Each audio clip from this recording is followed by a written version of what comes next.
Streaming. Yep. That Okay, one. we're live. Are we? Okay. Yes. Yep. Refresh and see. Awesome. And yep. Hello, hello, hello, everybody. Let me make sure I get this switched to here. All right, we finally got there. We did it. Had some technical difficulties. Fish came in clutch. Raider came in clutch. Here we go. Hi, everybody. Welcome in, welcome in, welcome in, welcome in. We got a bunch to talk to you about today. Some fun stuff. We got a couple new people in with us today. We have ManMade Gaming in here. And introducing to you guys for the first time ever, we have a new addition to the crew, doing some marketing for us, helping out with some editing, and a potential another debater here with you. We have LordSilversky. Hello. Introduce yourself, please.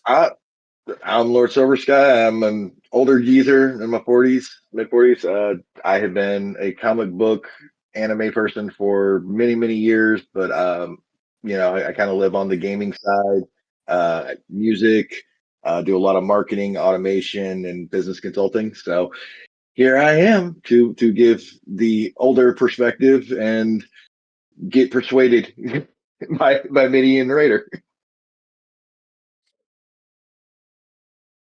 All right, so I don't know how much attention everybody has been paying to some of the Marvel stuff coming up. We have not seen an official release to the public yet. They did. It was a CinemaCon. They teased us, or not teased.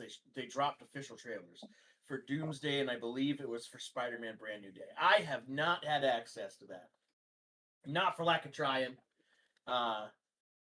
One day I'll be that important.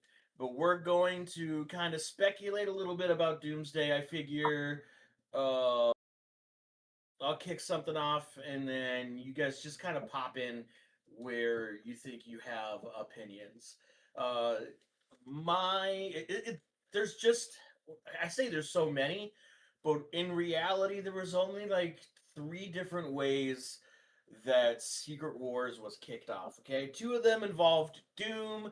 One of them involved the Beyonder, and all 3 of them had to do with the Beyonder. So my thoughts / concerns. Up until this point, we really haven't had a whole lot of introduction to Doom and to the Beyonder. We had the Fantastic Four movies, sure, but we've got a whole generation now that has never heard of the Fantastic Four movies outside of this most recent one. This most recent one didn't involve Doom in the slightest, right? So Doomsday, there's a lot that has to go into it, all right? I wouldn't necessarily say that we need an origin story for Doom. You can lightly touch on that, but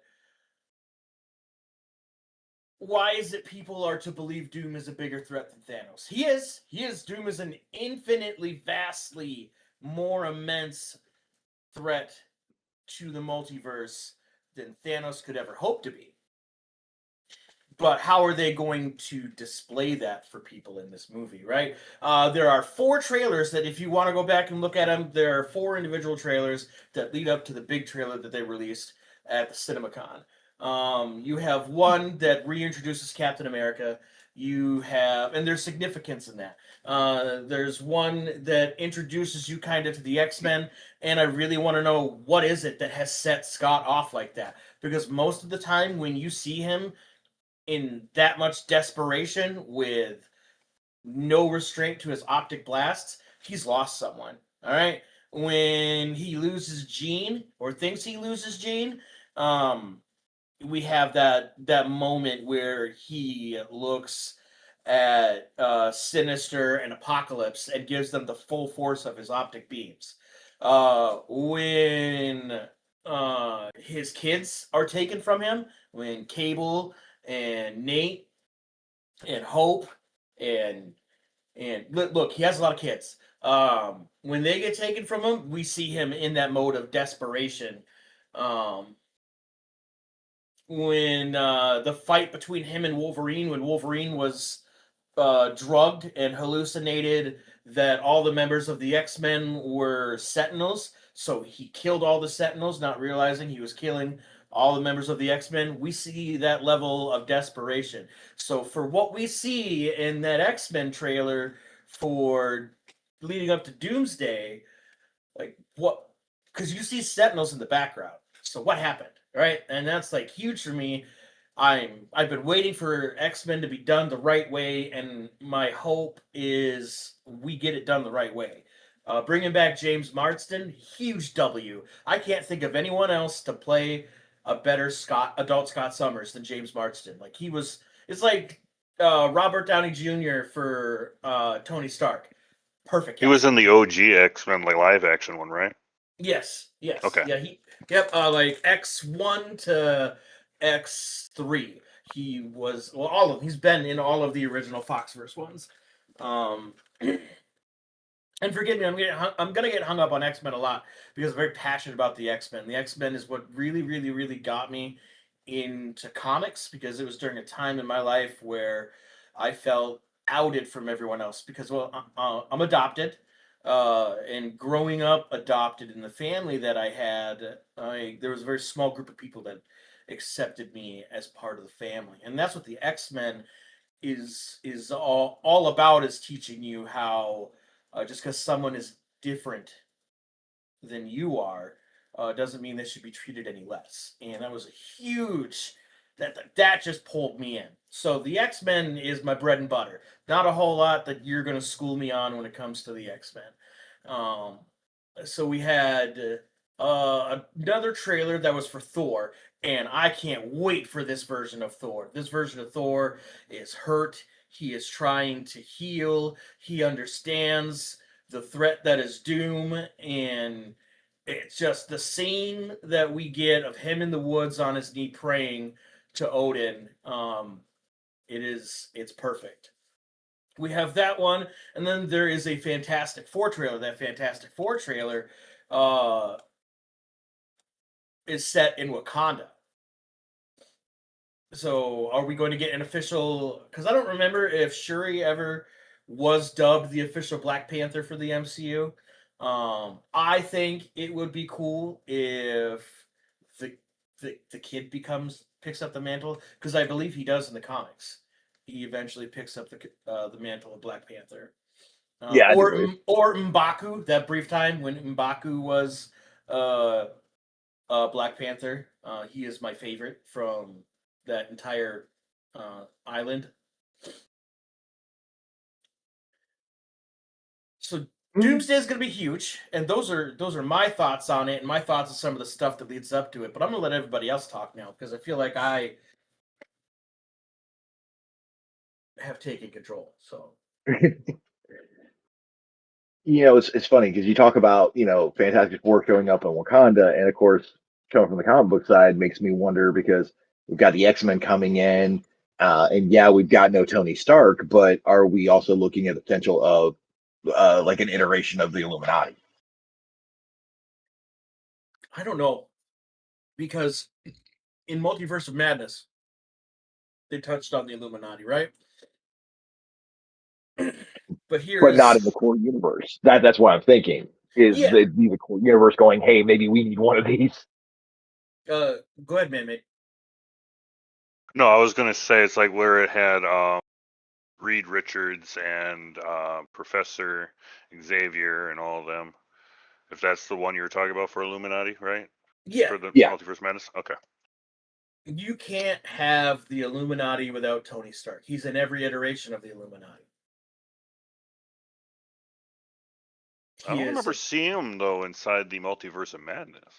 Yeah, they chose Yeah. not to put him there, which is stupid because in the comics, every iteration of the Illuminati, the core members is Reed Richards, Tony Stark, and Doctor Strange. Those are the three that never change. Well, Xavier is in there more often than not, but the three that never change are those guys. My thought is, what if What if, hear me out, Avengers versus X-Men is what starts this whole fucking thing off?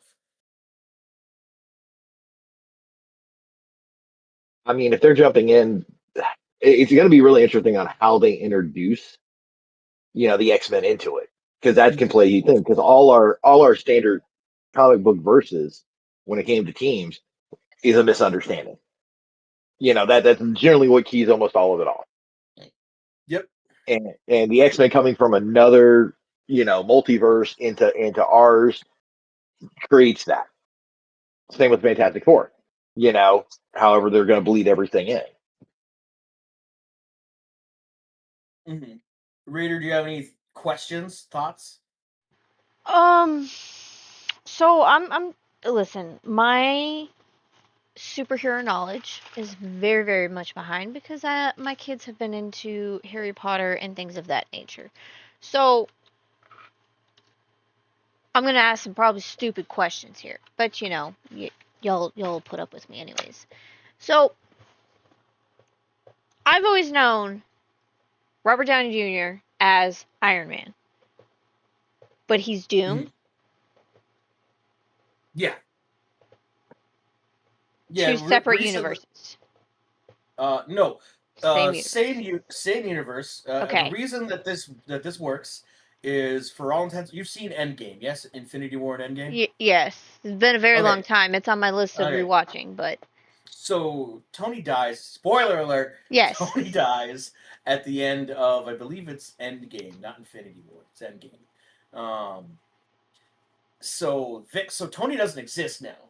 So it's totally okay for him to pop up as Doom. And I personally feel like even if he had to split his time and run the two roles, he could totally pull it off and it would totally work. I mean, him as a person, yeah, I think you can pull it off, but I can't wrap my head around the same person playing two different roles within the same universe. That's why I thought it was going to be multiverse. I thought it was going to be a multiverse Doom coming over, and that's why it was, We have not had any confirmation on which way they're going with it. All that we've gotten confirmed on is that he is Doom, period. He's not a variant of Doom. He is Doom.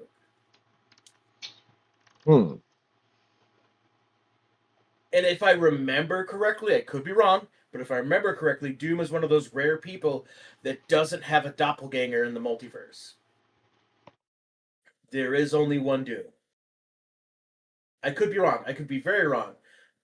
But I think that it's just him. Because also there was no, he's not, because there was a version of Doom that was Tony Stark, and everybody was up in arms thinking that this is what that was, and that's why Kevin Feige came out, was like, no, Robert Downey Jr. is the one and only Doom. It's not Tony Stark variant, it is Doom. So. Because I remember when it first came out about that, you were discussing that part too. Yeah, no, this is just Doom. But continue with your thought or question.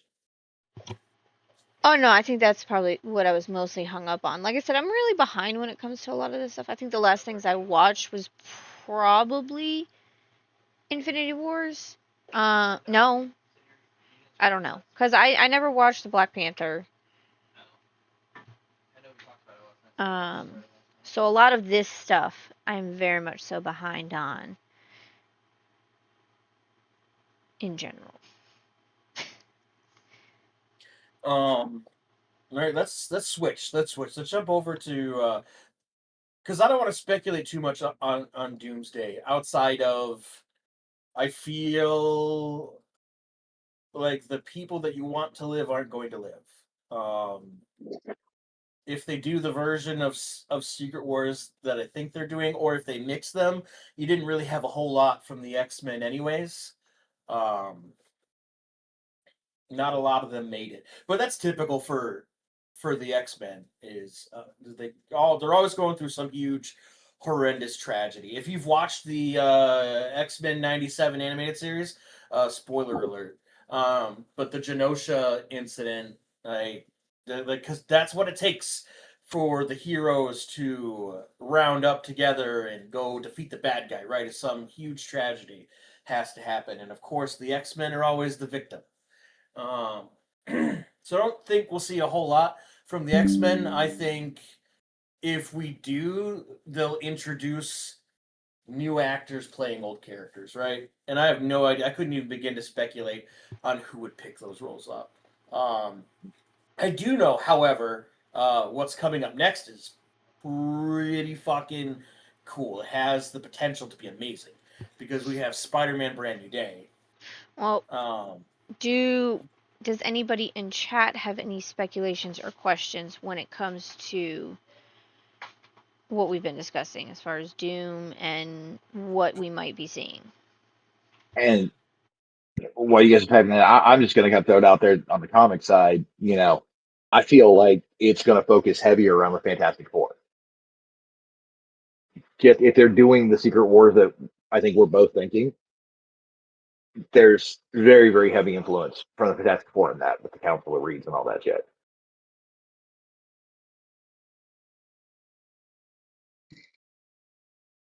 God, I hope they don't do the Council of Reeds. I know.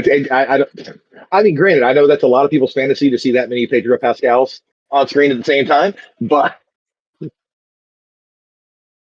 think it'd be a little bit too much.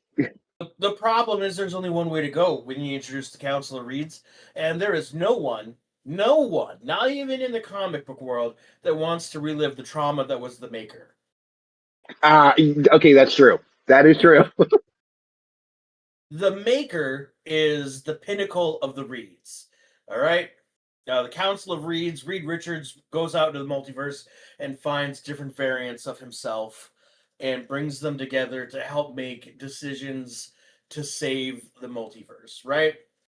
One of those Reeds that doesn't end up getting picked but ends up being a major villain is the Maker. The most powerful of all the Reeds. He's the smartest, has the most advanced tech, has fully mastered using all of his powers, and he decides that the best way to protect the multiverse is to kill anyone that is inferior to him. So everyone. That's what he essentially tries to do. It takes like some cosmic level beings to stop him.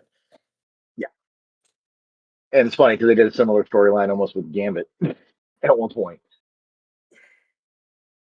Gambit will be an interesting one to see. So one thing I do know that is confirmed from the trailer in the CinemaCon was that we will have, and this is a weird fight to have, kind of, if you don't know a whole lot about the characters, but it's comic accurate because these two have had a feud forever. And that is, we will see a Gambit versus Shang-Chi fight. That'll be amazing. If they choreograph it right, that's going to be amazing. So, like, and like Gambit is very good in martial combat. All right, a lot of people he gets portrayed as this card throwing, staff using, energy bending, but no. For those of you that don't know, so Gambit is from Louisiana. He was born into an orphanage, stolen from the orphanage by a thieves guild, not just any thieves guild, the most powerful thieves guild in all of Cajun, Louisiana area, all right? And he is arguably their best thief. Like there's maybe outside of their guild master one other person. Well, no, not even that, because that person gets very much killed by a sentinel. So he's not just some, random poker player like he gets portrayed as all the time. There's a lot more depth to him. Like the original 90s cartoon, they do a really good job. I don't remember what season it is, of going into Gambit's backstory. If you ever need an easy way to learn about Gambit and you don't want to sit and read pages and pages and pages and pages of comics, I want to say it's end of season 2 or middle of season 3 of the original 90s cartoon, where they do a whole run where Gambit has to go back to Louisiana to settle a debt. Otherwise, someone that he cares about is going to get hurt very bad. And they go into his backstory about growing up as a thief and just having to fight to live.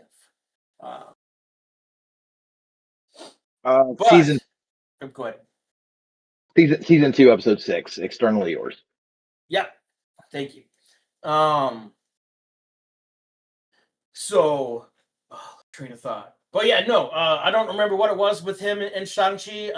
I want to say it was some gambling thing, but I could be very wrong. I just know that they've had a feud in the comics for a long time, and it'll be interesting to see how they introduce that, or if it's just these two are fighting and they've always fought. Well, come on, they both got ego to them. Mm-hmm. You got to admit that. Gambit's got his ego, and Shang-Chi has his. And those are two that I feel if you put in a room, it don't matter the situation, they're gonna wind up at each other. Mm-hmm. And I think it's interesting that they're bringing Channing Tatum back as Gambit. I think I honestly kind of like him as it.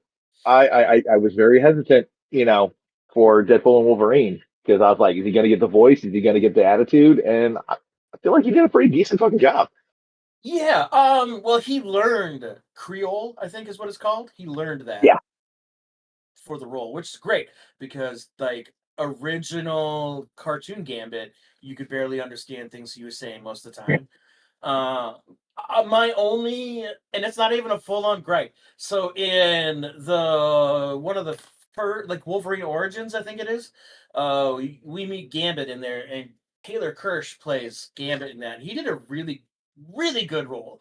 I just don't think that he has the physique for Gambit. Was the only problem. Not that he couldn't get it. It would have been cool to see Taylor come back as Gambit. Yeah, it's kind of that too. Though they were going for the suit. That was a big part of it too. Mhm. And Tatum looks good in the suit because that's not a suit that everybody could pull off. I've tried it. I cosplayed it. It's not easy. But yeah, no. So any further questions that the chat has, that anyone here amongst us four has?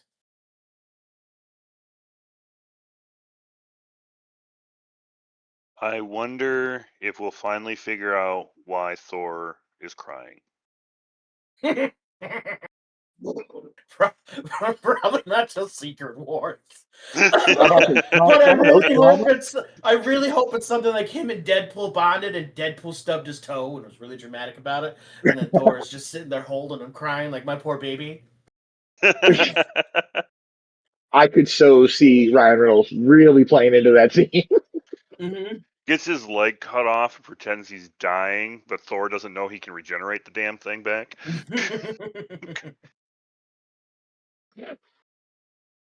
We do not need another baby leg scenario. Not both legs, just one of them. We don't need, but that's not how that would work. There's Yeah, too that's much to dive into on that. Raider, anything else? No, just adding more to my to-watch list. We're getting there. We're gonna get there. No, It'll be I all still right. need to watch the new for the next few Fantastic months. Four. I haven't done that yet either. It's really Oh no! Oh, so great. They did a good job on it. I feel like Except for CGI, baby. That was creepy. Yeah, that I was. also haven't seen the newer of the Black Panthers either. So Wakanda forever. Wakanada forever. I'm about to say, I just feel like the new Fantastic Four was definitely redeemed the last attempt. Mm-hmm.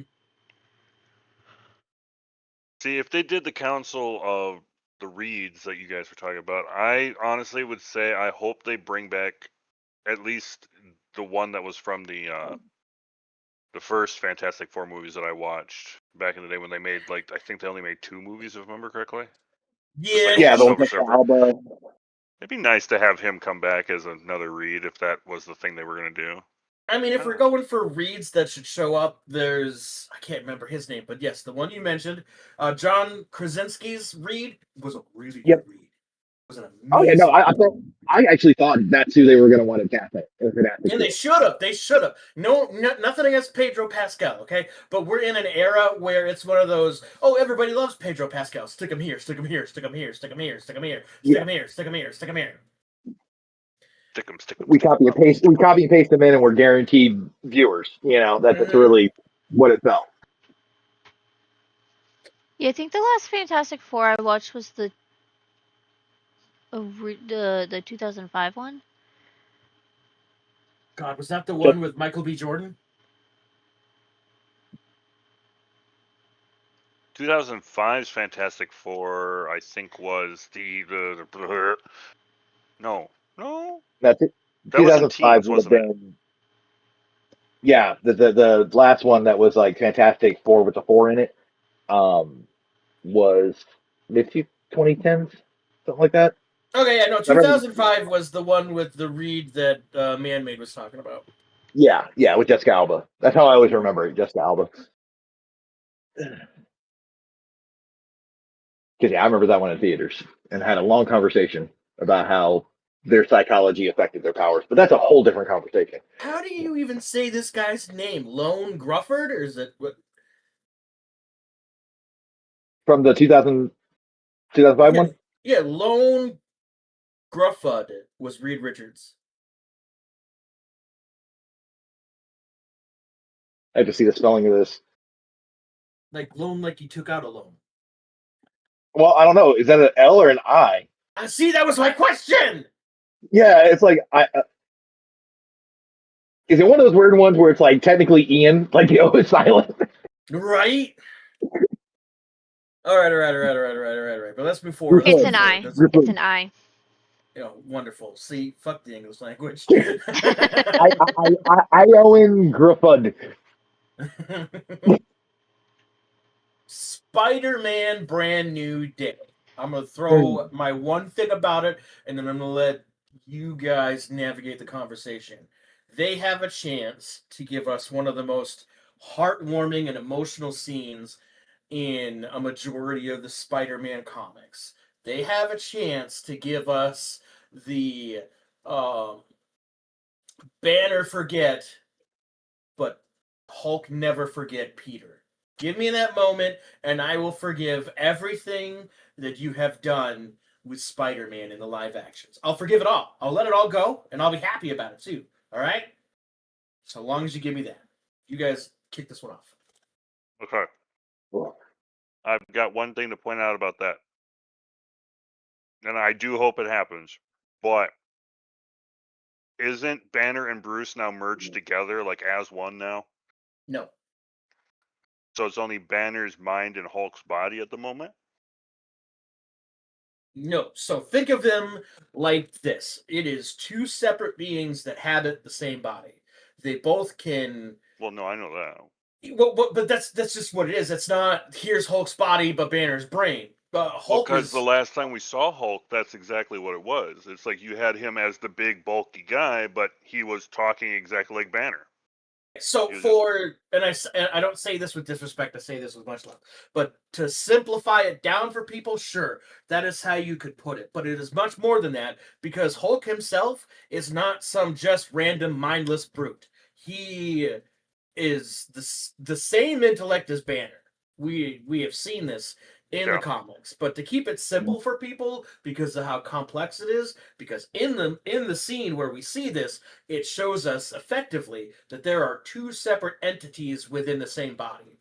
Because if it was just the body of the Hulk and the mind of Banner, or the body of Banner with the mind of Hulk, then in this comic panel, there's no way that Banner should have forgotten that Peter Parker is Spider-Man, and Hulk would remember.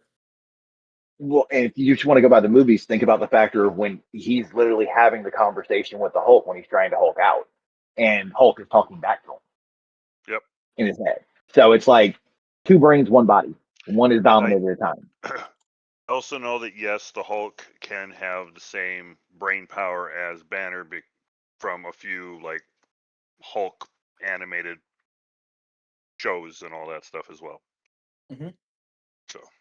Well, so the Edward Norton Hulk movie, you kind of see it with the ingenuity in fighting when he picks up the cars and turns them into like boxing gloves. Yes. Yeah. I remember that game too. I had it for the Wii. I had it for the Xbox. I had it for the Wii, and we had to get 3 new TVs that summer. I'm sure someone was not happy. Shout out to my dad. I love you. Sorry, check in the mail. No, it's not. like that. The Hulk. I hope they make him more of an important role, and it's not just a 5 minute scene. Because I feel that's always the fear when they're doing Spider-Mans, because everything, of course, focuses on Spider-Man. So a lot of times it feels like if we bring somebody else in, it's a backdrop.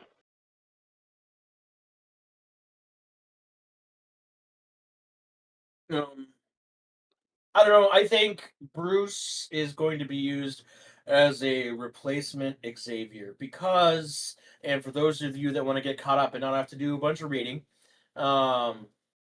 it's in the Spider-Man, the animated series from the 90s. I do not remember where it's at. I'm not even going to begin to throw anything down, but his mutation starts to begin to happening. So he goes in and he looks for who he calls the leading expert on mutation in the world, and he goes and he finds Charles Xavier.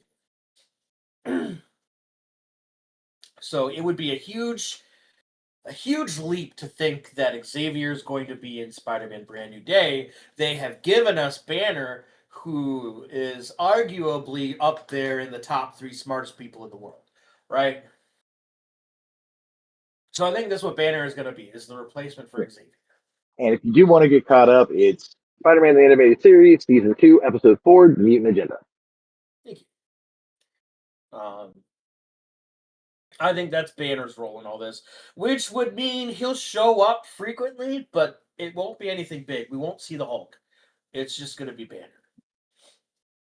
Like the trailer that we did get where he's getting the test done and all that stuff, there was a speculation of, who's the one running the test.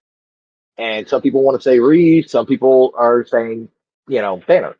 And I think Banner makes more sense. Mm-hmm. Although it is worth noting that Spider-Man is one of the very few people that Reed looks at as an intellectual equal. I mean, so much so that when the Fantastic Four goes missing, then the new Fantastic Four is formed. Spider-Man is part of it. Mm-hmm. That was a great run. Yes. Oh, Spider-Man is like, the fact that people downplay and look at him as the underdog is wild. So fun facts with Spider-Man. You ready for this, guys? I'm gonna rattle some off. Ask your questions as you have them. Spider-Man has been the Sorcerer Supreme. Spider-Man has, and that's not just in the No Way Home movie. That's ripped from the comics. That Spider-Man defeats the mirror dimension using geometry. All right, that is how smart this man is. Spider-Man has beaten Reed Richards in intellectual debates before. So, all magic that exists within the Marvel universe, it's all based off of spider magic. Spider magic was the first magic. If you watch how Spider-Man flips out his webs and you watch how Doctor Strange casts his magic, it's the same hand signals. And this was confirmed in a recent comic run that all magic stems from spider magic. And you go with the underdog aspect too. Let's not forget about when he had the Captain Universe entity. I don't like to throw that around because Captain Universe is, if you become the host for Captain Universe, right? Captain Universe's only power is whatever you need to win the fight, you're going to get. Mm-hmm. Taking notes for future verses. oh yeah, no. Captain Universe is one of those like. That's like taking the baseball bat in the freaking Coliseum. I need a win. Damn it! Nobody that gets Captain Universe gets to keep Captain Universe. That's the other thing. It's almost I hate throwing the DC reference out there. It's almost like Green Lantern. Hey, cool. You fit. You need me. I'm here. Cool. The job's done. I'm gone. Not really. The rings stay. Well, yeah. Okay. So that part's different, but I mean, like the searching out who is either in need or capable, because it has inhabited like random people who are just in the right place at the right time. Not as often. No, not that much. No, not as often. On but it one has hand, happened. you can count the amount of times that has happened. Yes. But I'm saying like it's one of those. Hey, this is a very bad thing, and you are here, and you have the ability to step in. So here you go. Here's the power. Do something with it. Yeah. No, but Captain Universe isn't like that. Captain Universe has specific people that he likes to inhabit. You have Quasar for one, is a favorite of Captain Universe, and Spider-Man is another favorite, and it's for different reasons. Quasar is his ability to manipulate energy, and just how vastly durable and strong he can be, even without Captain Universe. Spider-Man, it's his uncompromising moral compass. Because when Captain Universe inhabits you, he's just giving you power. What you do with that, hopefully, is the right thing. But you don't. He doesn't take over your brain, your decision-making process, and that's why he really loves Peter. Is because it's time to save the multiverse. Here I am, and Peter goes, the right thing to do is to save the multiverse. Yeah, and technically, I had to look it up because I wasn't sure. But yeah, the first appearance as Captain Universe was Spectacular Spider-Man 158. Mm-hmm. Yep, that's when we got Cosmic Spider-Man. Yeah, 1989 during the Acts of Vengeance. Mm-hmm. And then again, it comes back. So, but granted, that's something that I doubt we'll ever see on film because they're never going to touch that. It's just for the same reason we don't allow that kind of stuff in the verses anymore. It's a moot point. It doesn't matter what your ability is. Okay, like I have the ability to rewrite reality. Here comes Captain Universe. Oh well, you can't write me out of reality, and I can turn off all of your powers now. Yeah, it's literally, hi, I've become a god. Shh, it'll be okay. It'll be okay.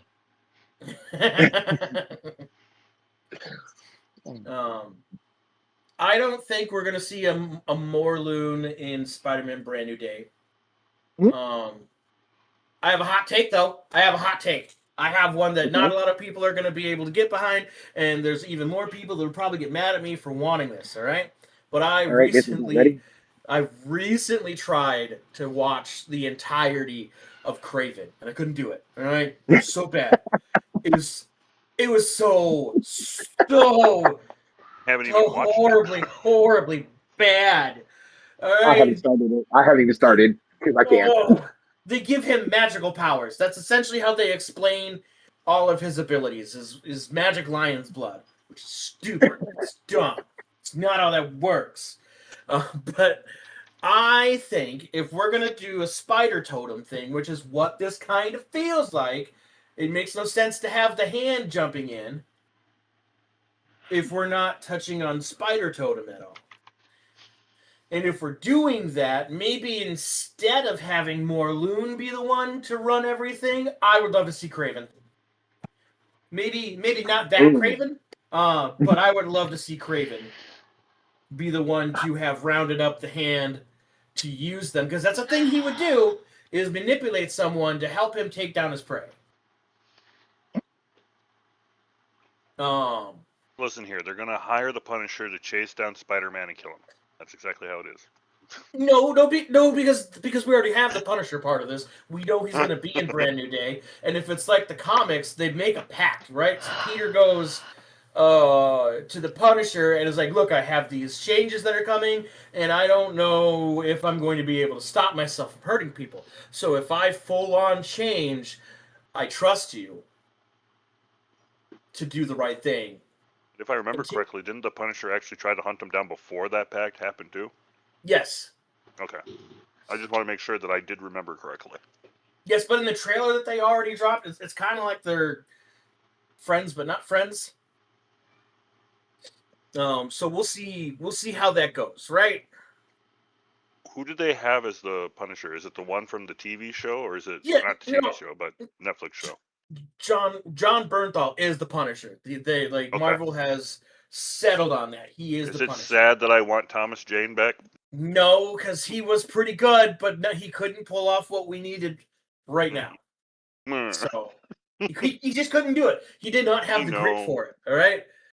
He had the snappy lines, and he looked good in the suit, which was great for the movie. That was awesome. But what we need now, building stuff up, because Marvel has an opportunity to give us huge, crazy cinematic things in movies, right? And then they have the ability to do this mid-level stuff down at the bottom now. And it doesn't matter how much effort they put into it, it's going to be good because the actors playing the roles needed for this are perfect for the roles.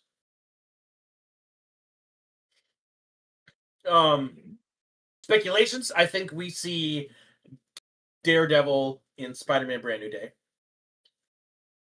I mean, I feel that because they've already kind of brought him over before, you know, Mm-hmm. that's an easy one to do. I'd like to see more, not only from Daredevil, but even getting some more appearances of any of the Defenders of street levels. You know, would be kind of nice. I would like. Here's my thing, right? If you've watched the Defenders, you know Elektra's back. All right, she's not gone. She's not dead. She's back, but she's not part of the group. I think it would be cool to bring her back in this movie, specifically the scene where we see Spider-Man jumping in the air towards the hand, and for some reason the hand defying gravity and jumping from the ground up towards Spider-Man. Physics, what's that? Good. Get your physics out of my Marvel universe. I mean, I can see that being an appearance, but they'd really have to cue it up right. Because I mean, it feels so weird if they just threw her out of the blue in that scenario. Yeah, we'll see. Real quick, do we have any questions from anyone sitting in the chat? Raider, do you have any questions? No, we talked about Spider-Man a bit last time, and I do have it on my watch list since, you know, the last one I watched was not our current Spider-Man. You know, Was it back even the in first one? the Was it? Green Goblin and all of that. Okay, so it was Tobey Okay, Maguire. so Mm-hmm. It was yeah, was Yeah, it Tobey McGuire or are we Maguire was talking the Andrew? last ones that I watched, so it's on my list. Actually, there's a lot on my list after today, but that's neither here nor there. All right, Just so We'll what you we're get saying there. is wait. Just we you need a wait. chair and some toothpicks to hold your eyelids up. Next time we're like, what are we gonna watch for community movie night? Something off of this list. That's what it's gonna be. There we go. That's how I'm gonna start chipping away at it. We're gonna skip the first Yeah. movie, watch the second one, so you still have to go back and watch the first movie. That's fucked. If you sit there the whole time going, what? All right. I was going to say one thing on the Spider-Man and get your opinion on it, because there is, especially when it comes from like the PR marketing view of it, there's talks about we will not actually see Man Spider because they're they're going to want to keep Spider-Man this more friendly, relatable character, and when you turn him into that, lack of a better term, monster, it's going to be a turnoff for a lot of people. So, like, do you think they'll just keep it where we're just at the 6-arm Spider-Man, or do you think they'll actually progress it to the full mutation? I hope they do the full mutation because it's all part of the story, right? How all the trauma and darkness that Spider-Man went through, and now becoming this new person, because he doesn't stay stuck in the Man Spider form. Okay, the smart people come up with the cure, and it's up to the Punisher. The poor Punisher gets the shit beat out of him on his mission to inject Peter with this serum that's going to turn him back human, so to speak, right? But then there's a version where he just mutates out of it too. So who knows what they're going to do? The Man Spider is not a permanent form. It's just a temporary stop on the way to greatness for Peter. That's a good way to put it. I don't think we'll even see full-on mutation. I think we'll start to see, because they show like the eyes turning, and I think that's about as far as we'll get, is maybe a couple extra sets of eyes. Yeah, but they got to do the arms. They have to do the arms. That's like an iconic thing. I For don't him. think we'll see it, dude. I don't think we'll see it. I don't think they'll touch it. Well, because that's such an iconic cover. Like, here's the thing, though. Like, this is Sony in production with Marvel, right? So we could see a full-on Man Spider. We really could, because at this point, the only reason that Sony doesn't let go of Spider-Man is because anytime they have made a Spider-Man movie with Marvel attached to it, they've made billions of dollars. You mean somebody actually did the franchise right? What? Oh, it's Marvel. Marvel's doing it. Like, honest to fucking God. Like, Sony has let go of everything. They are done with superhero movies. They're done. The only thing that they are holding on to is Spider-Man. And even then, it's loose at that. They hold on to Spider-Man for the money. Marvel can do just about whatever they want with Tom Holland and Spider-Man now, so long as when they do it, they attach Sony's name to the headline. Yeah, okay, smart business play. That is that, and it's people aren't ready for what happens to Peter when he's going through the Man Spider transformation. All right, and that's we had that little debate in the Discord the other day, which again, check the links, guys. We've got a Discord link. Come hang out. Links to everybody's stream, everybody's businesses. Go check them out. But we had this debate in the Discord yesterday, and just trying to get people to understand that they have to hold back on a lot of stuff because the comics get pretty dark. I'll give you an example. There's a zombies run where you'll never see this live action or animated. It is one of the darkest moments in the zombies runs, in my opinion, where Peter is sitting at the table in this world. Ben never died, and he still has MJ. So it's Aunt May, Uncle Ben, Mary Jane, and him all at the table eating breakfast. Peter's spider sense starts going off like crazy, and he can't figure out what is going on. And all of a sudden, he's watching himself jump over the table and eat Aunt May, MJ, and Uncle Ben. He is conscious, but can't stop himself. And just the casual watcher isn't going to want to see something like that. They're not ready for that, you know? Well, it's because I don't think the way they have always painted everything in the movies and everything. Yeah, we got dark with Thanos and stuff, but the level of darkness that you can get into in the comics is such another level that I don't think they want to ever encroach on it. Yeah, no. And Thanos did some pretty nasty stuff. All in the name of love, mind you, for those of you that aren't aware. In the comics, Thanos goes on a rampage to delete half of life in all existence so that he can show the entity known as Lady Death that he is deserving of her love, only to get cucked by Deadpool. Because that sounds about right. That actually sounds about right. That little love triangle. Okay, that's yeah. So for those of you that have watched the Deadpool movies, you're like, oh man, Deadpool heals so fast. Well, that's not healing.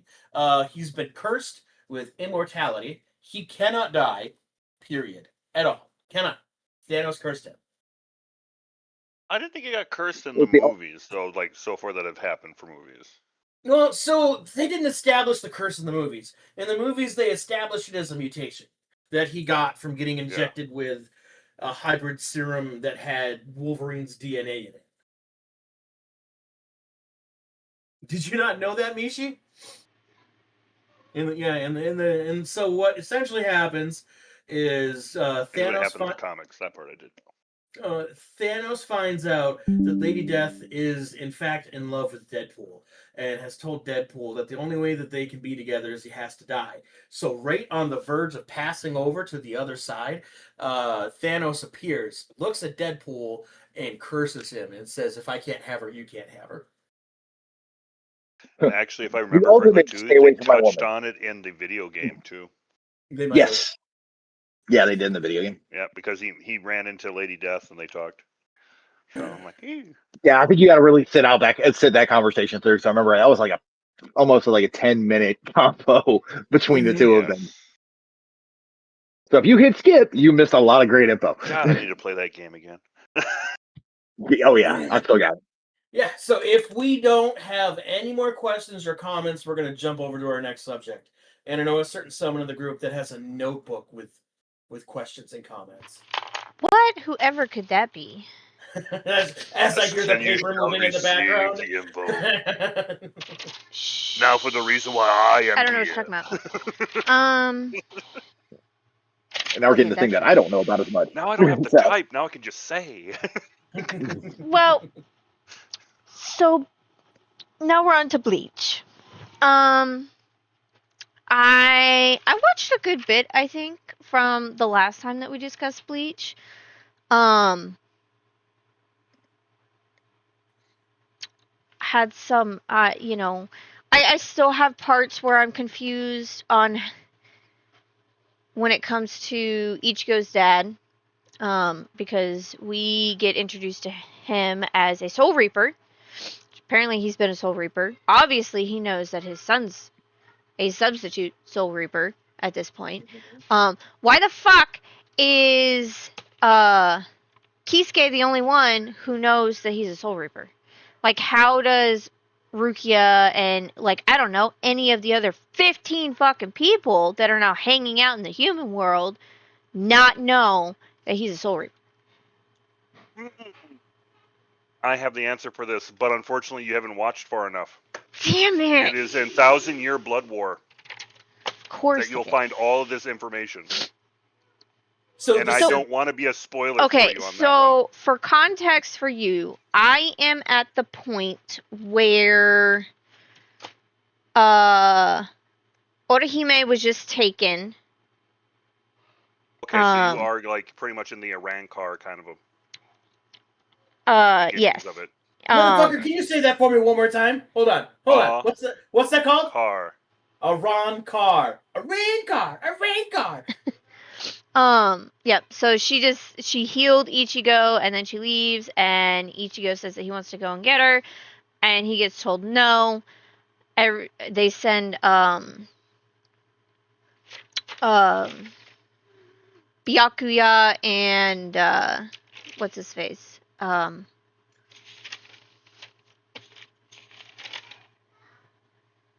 What's his name? Kenpachi. To get everybody. And then Ichigo goes to Kisuke, and you've got Chad there, and our Captain Depresso. You want to be more specific on that one? Utaru, Captain Depresso. Oh yeah, so, my emo prince. Where he's pretty much. I mean, I got it from the get-go. As soon as his father gave him the ultimatum of, "Hey, I'll help you get your powers back, but you can't ever help a Soul Reaper again," I knew that wasn't going to happen. I knew he was going to tell his dad whatever it took to get his powers back. So so since you saw that his dad was a Reaper, you have already seen them take out Grand Fisher as a Ran car. A Ron car. Yes. Yes, that fight. Yes. Okay, awesome. Because they talked about the Zanpakuto, and he was talking about the size of the Zanpakuto, and how you have to control it, and yes. You'll find out more information as well in 1,000-Year Blood War about that as well. Yes, 1,000-Year Blood Wars is... No, that's the name of the podcast, hon. 1,000-Year Blood War is going to... You're going to have a lot of, oh, that makes sense now moments in it. Yeah. Do we get more information about these visors? Because I understand that they have hollows within them, right? Because they can activate their mask when they're fighting. Okay. They're not Soul Reapers though. But some of them are. They were Soul Reapers. So here's my question, because I feel like everybody in their freaking mother at this point has a sword. Whether it's I mean... I bought mine at Costco. What are you talking about? No, I'm just kidding. I mean, like, when you start, I felt like the Zanpakuto was just specific to Soul Reapers. But now you've got these visors that have them. You've got the Orankars. that have them. So everybody has a sword, but not everybody's sword is a Zanpakuto. A Zanpakuto is a sword that is possessed by like a soul, the really powerful spirit energy. And so all the other weapons kind of have that too, but not to the same degree. Here, we're going to just break down for you real quick the visors. And they touch on it in Thousand Year Blood War, but not enough. All right, so I'm just going to throw it all out there. There were a group of Soul Reapers that decided we're going to make a special squadron, all right? And this squadron is going to be dedicated to taking out Vastos Lordes hollows. And Vastos Lordes are the most powerful form that a hollow can take. All right, it is pure evil, pure rage. There is nothing, even a Grand Menos, those big tall ones that you've seen, have nothing on a Vastos Lorde. And so this was when I believe Kisuke was still captain of Squad 11 and doing all of these experiments. And probably one of the many reasons why Hat and Cogs decided that it was time to dip out of the Soul Society. Maybe he crossed the line, you know? So that's what the visors were supposed to be, was this experiment to bring Soul Reaper and Hollow together. And anyone that was caught participating in this experiment was exiled from the Soul Society. For all intents and purposes, they're still Soul Reapers. They still have access to their Shinigami form. They still have access to their Zanpakuto and their Zanpakuto's abilities. They just learned how to harness the hollow within them. Like, they're even in the manga, they're allowed within the Soul Society, but if they are within the Soul Society, they cannot access their hollow powers. They're banned from it upon death. If they are caught using it, it's execution immediately. Are you talking about our lovely visors? Yeah, that's what I'm talking about right now. Now, in the anime though, they were infected. Yeah, they did not choose to be in it. Yeah, they switched that up. But the manga, they volunteer. Yeah. So Okay. just letting Raider know that though. It's like in the manga it does this, but in the show it will say this. Okay, so how do I word this question then? Because you have Asheen, you have Kisuke, right? So they were Soul Reapers, still are Soul Reapers, but they're living in the human world. So they're, for all intents and purposes, living in Gigais then, right? Yes. Okay, and so, like, do they just not age anymore? Nothing because the way I kind of have assumed, like the Soul Reapers, right, is they're not living. They're not, like, I guess they were living at one point, and then in the Soul Society become Soul Reapers. It's like a afterlife job kind of thing, is how I've kind of interpreted the entire thing. So, for those purposes, does that mean, like, they just, where they're at is where they're at right now, and they're just going to stay how they are? Yes.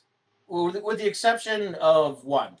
And to get into that spoils some things for you. Okay. So we'll just leave. There is Which one person are you thinking? Toshiro. Oh. He is the exception. He is the only exception. Okay. Okay, so that goes on the back burner. To give you more clarity, they're not necessarily all dead, okay? Because they can die. They can pass on and not have an existence whatsoever.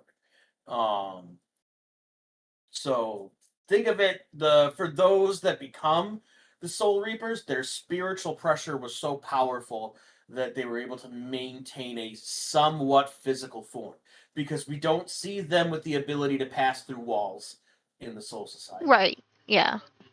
So, well, they can, just with enough force. Like Kenpachi.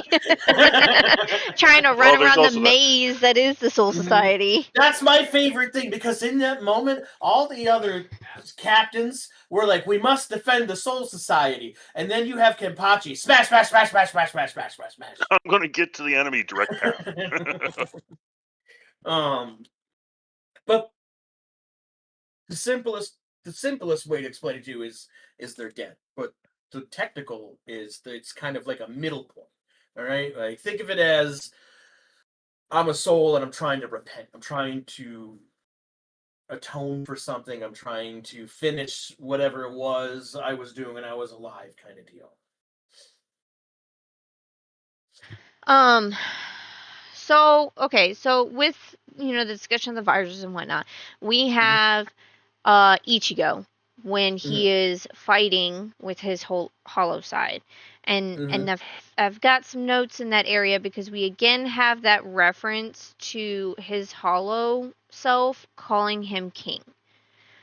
And the analogy of his hollow said he will not be the horse to carry the king if he is not worth it. And so I'm assuming this is again a little something that's coming in the future reference, because this is the second time that he's been referenced as a king. I'm so excited that you picked up on 1,000-year blood war is going to explain everything on it. I assumed. To be perfectly honest, I figured it was just an analogy that they just kept using. I'm not gonna lie, that's been my thought on that. From the first time that I watched it, I mean, if I go back here in my notes, I have Ichigo, human with Soul Reaper abilities, and then I have a star, and in parentheses it says King ? Because that was when his hollow self was talking with Zangetsu, he called Ichigo king. And then here again, when they're having this thing, and he even goes so far as to being, of really digging down into this analogy of the king, because he talks about, if Ichigo can't do it, then he'll take the crown from him. That whole scene was very interesting as well, because you had, Ichigo fighting Byakuya, you had him fighting Kenpachi, you had him fighting Kariya again, all going through this process of, I guess, finding the control to be able to maintain and activate his hollow mask. And then I like do you fight to gain power or gain power to fight? I think Kenpachi said that to him during that time. Yep. That's a Kenpachi quote. Yeah, no. All I'm gonna say is you're onto something. Keep following it. Here, I cannot wait for you to be fully caught up with the anime, because at the end of this, you'll just look at Ichigo and say, America. Fuck yeah? No, I don't know. Yeah, 100% you will. I think Mitty knows what I'm trying to get at with that comment. Then I really just get into my whole frustration that surrounds Chad and Orihime, right? Because I go from, why does nobody question Chad and Orihime's abilities? Because they all agree that they're human. The two of them are human. And they don't understand why they have these abilities. But they're like, I just feel like it's very surface level. Like, they're not wanting to know. And then fucking 2 episodes later, Aizen's interested in Orihime, and then he fucking takes her. So, to answer that question, Chad, you'll find out after all of the Rancor stuff. Yep. Rancor okay. stuff. Yep. You get a full you'll find that one out. Orihime, have they discussed the visors that are there on yes. there? Have they discussed her powers at all? So you had the scene where she passed through the barriers? Yeah, passed through his barrier, and then he has her come back, and he helps heal one of her little, I don't know what you call them. Fairy things. Spirit things, yes. Fairies. They Fairy never really godparents! do go into Fairy how godparents! she really got those powers, to be honest. But so it's not that she is healing. She's essentially manipulating time to the way I interpret it, she's manipulating time to undo the injury instead of healing it. Now, whether or not she realize, I don't think at this point very many people realize that's what's happening because everybody just references it as healing. But the visor, and I didn't write his name down, but the big guy. I don't remember it either. Don't worry. I'm pretty sure even he referenced that she wasn't healing and that it was something to do with time.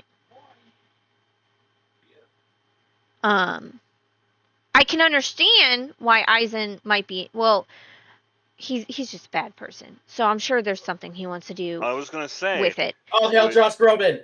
With the reversal of time, you now kind of understand why Eisen would want her. I can only assume. But I don't understand how he picked up on what was happening. Like, why did he see it and know that wasn't healing and that it was time manipulation?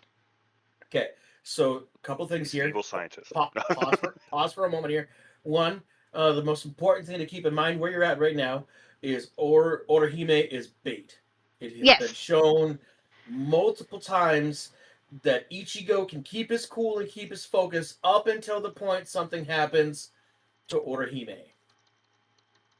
Alright, so that's point one, is the big main reason that Eisen is taking her is this is bait. Alright? He's got an ulterior motive, and the only way to get what he wants, he knows, is to have the biggest piece on the chessboard on his side, and that is Orihime. I would like to dispute that to only a small degree. He will act that way if any of his friends are in trouble. Yeah, but we only ever see the huge outcry when it's Orihime. He went to the Soul Society to save Rukia. Yeah. Yes. So. Yes. But he goes to hell for who? Fine. That's in a movie, by the way. That's in a movie. What's up? You keep saying the name, and the only thing in my head is Inuyasha. Inuyasha, sit.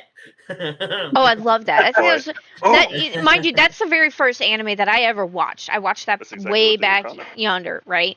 And maybe that's why that was my favorite, because I thought it was funny the way that she bossed him around so much. But is it that level of like protection? Because I am not a Bleach person. So like, is it that level? Okay, so this is. I can talk about this, and it's not going to spoil anything because this is a movie. So for you to understand what happens, there's this guy. He is in hell. He wants to get free. He knows the only way that he could do it is if he can get Ichigo down into hell, trigger a form that only Ichigo can obtain, so that Ichigo can use that power to break his chains. So how does he do it? He not only does he steal one of Ichigo's sister, but he takes Orihime as well and brags about all the vile, evil, dirty things that he is going to do to this girl if Ichigo doesn't come to hell and save her. And without opening a door to hell. Because, mind you, to get to hell, there's a door that has to be opened. And it has to be triggered. So what does Ichigo do? Powers up. And he powers up so much that, God, what are they called? The big guys. Before the Vastos Lordes form, the big guys. I can't remember. Fuck, I can't remember the middle one. It's I think it starts with an M. I'm not sure. No, it's the big tall guys. You see them in the main seasons. His power, Menos, thank you, Menos. So that's the first. That's the first.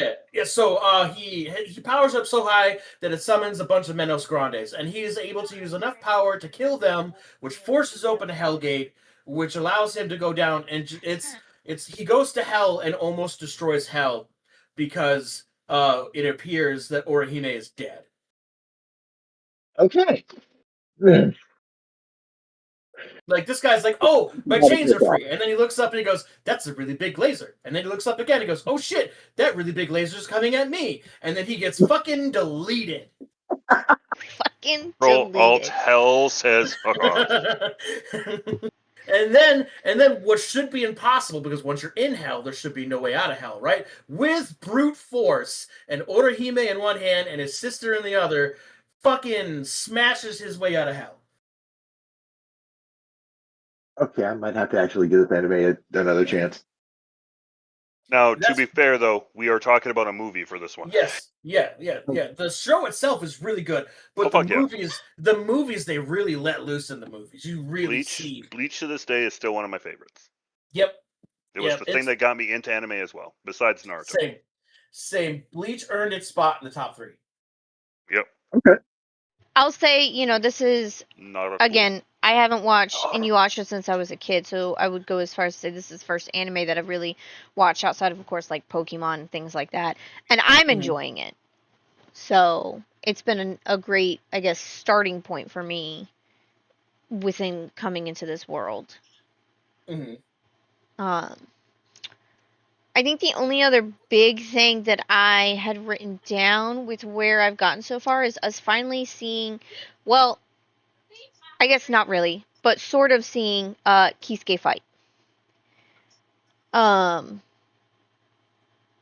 fact, like, at first I was like, oh, okay, are we actually going to see this dude fight, or is he just going to be kind of goofy? Because he pops up the, what did he say, like an on-the-go gi guy or whatever, and, being funny about it. I was curious if we could see, like, a serious combat side of him. But, I mean, he did reference that how he quickly assessed, I don't remember which one of the 10 he was fighting. Or it was number 10, I think.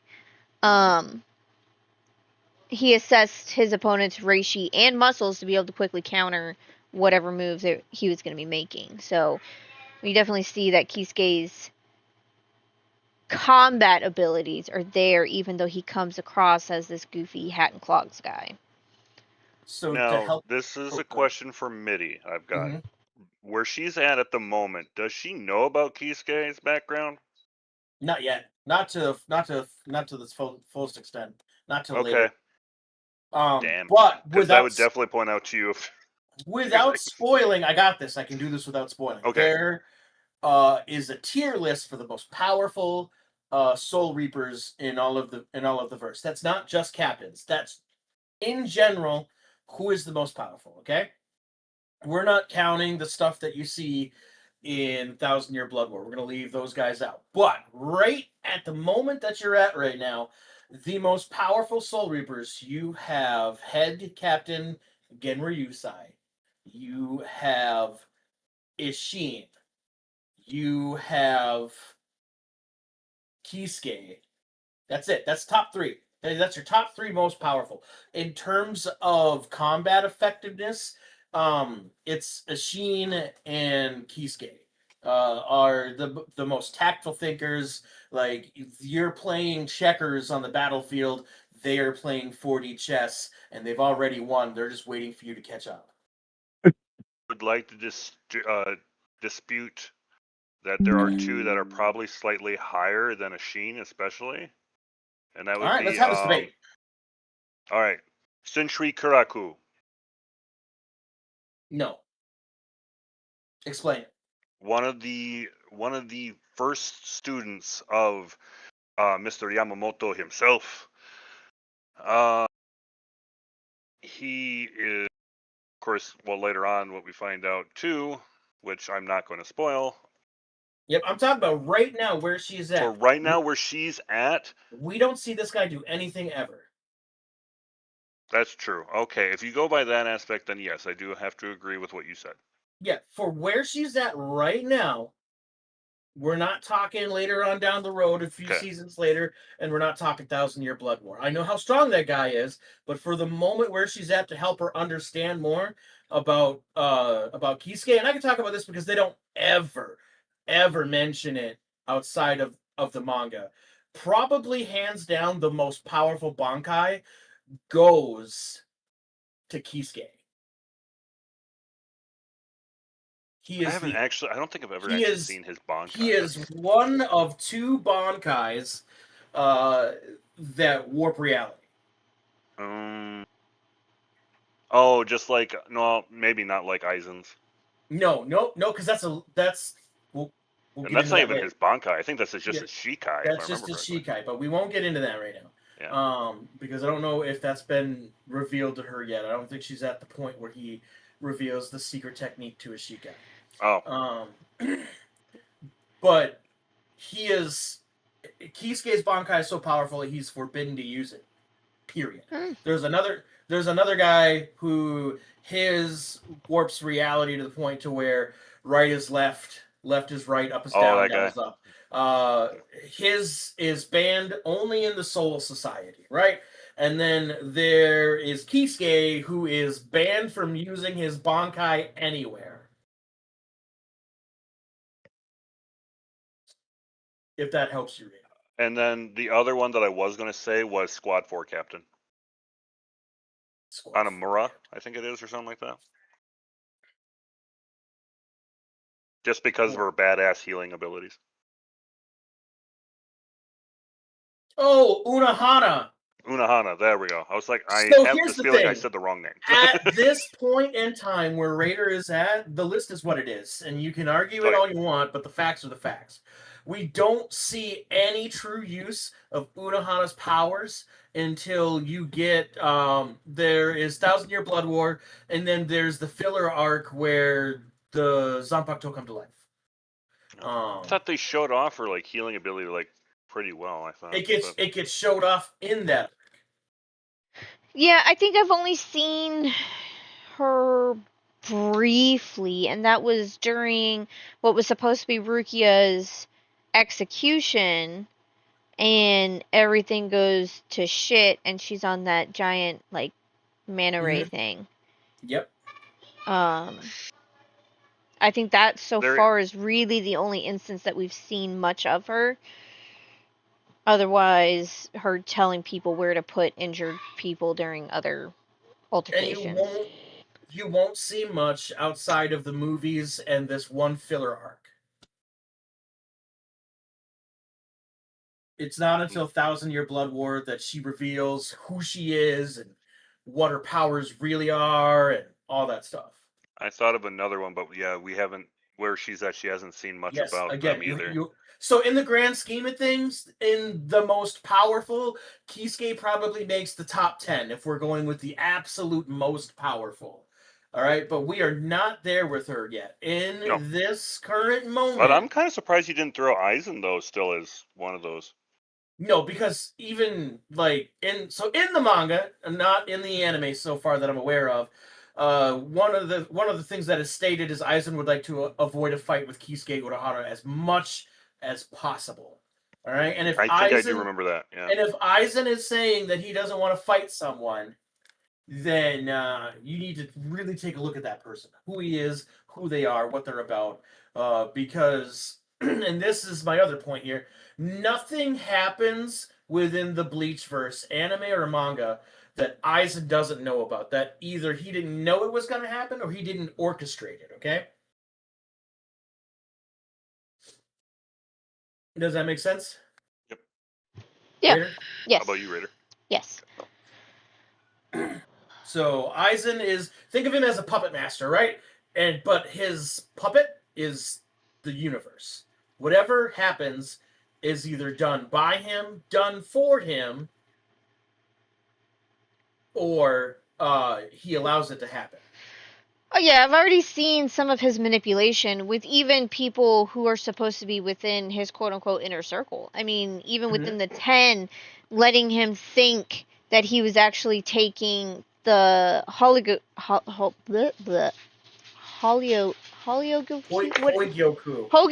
thank you. I had hollow because the hollow's the only word I have written down. So that's why I was like, my mouth was out just wanting to go with those letters.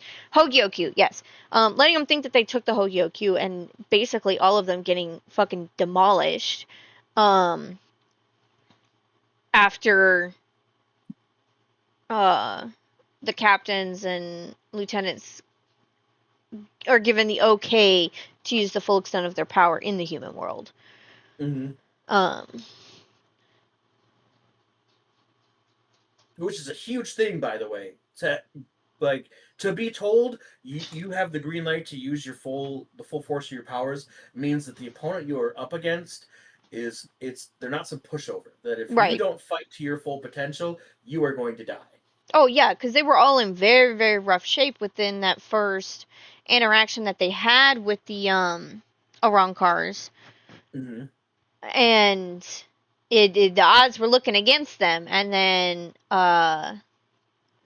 what's her name? Rangiku says that they're giving the go-ahead. Yes, Miss Big Tits. Yes. Yes. The scenes with her at Orihime's, I just... You know what's funny is they have an abridged version, and in the abridged version, they give her a male voice. So and they show that scene with those two in the room with the tickle fight, and it's Rangiku with a really deep dude voice the whole time. That is horrifying. That is a Thailand special. Oh, it's so great. The abridged is so good. I've never watched the abridged for it. Never knew Oh, it the existed abridged either. is so good. Like they don't call Eisen. He's called Josh Groban. Yeah. Yep, they just call him Josh Groban.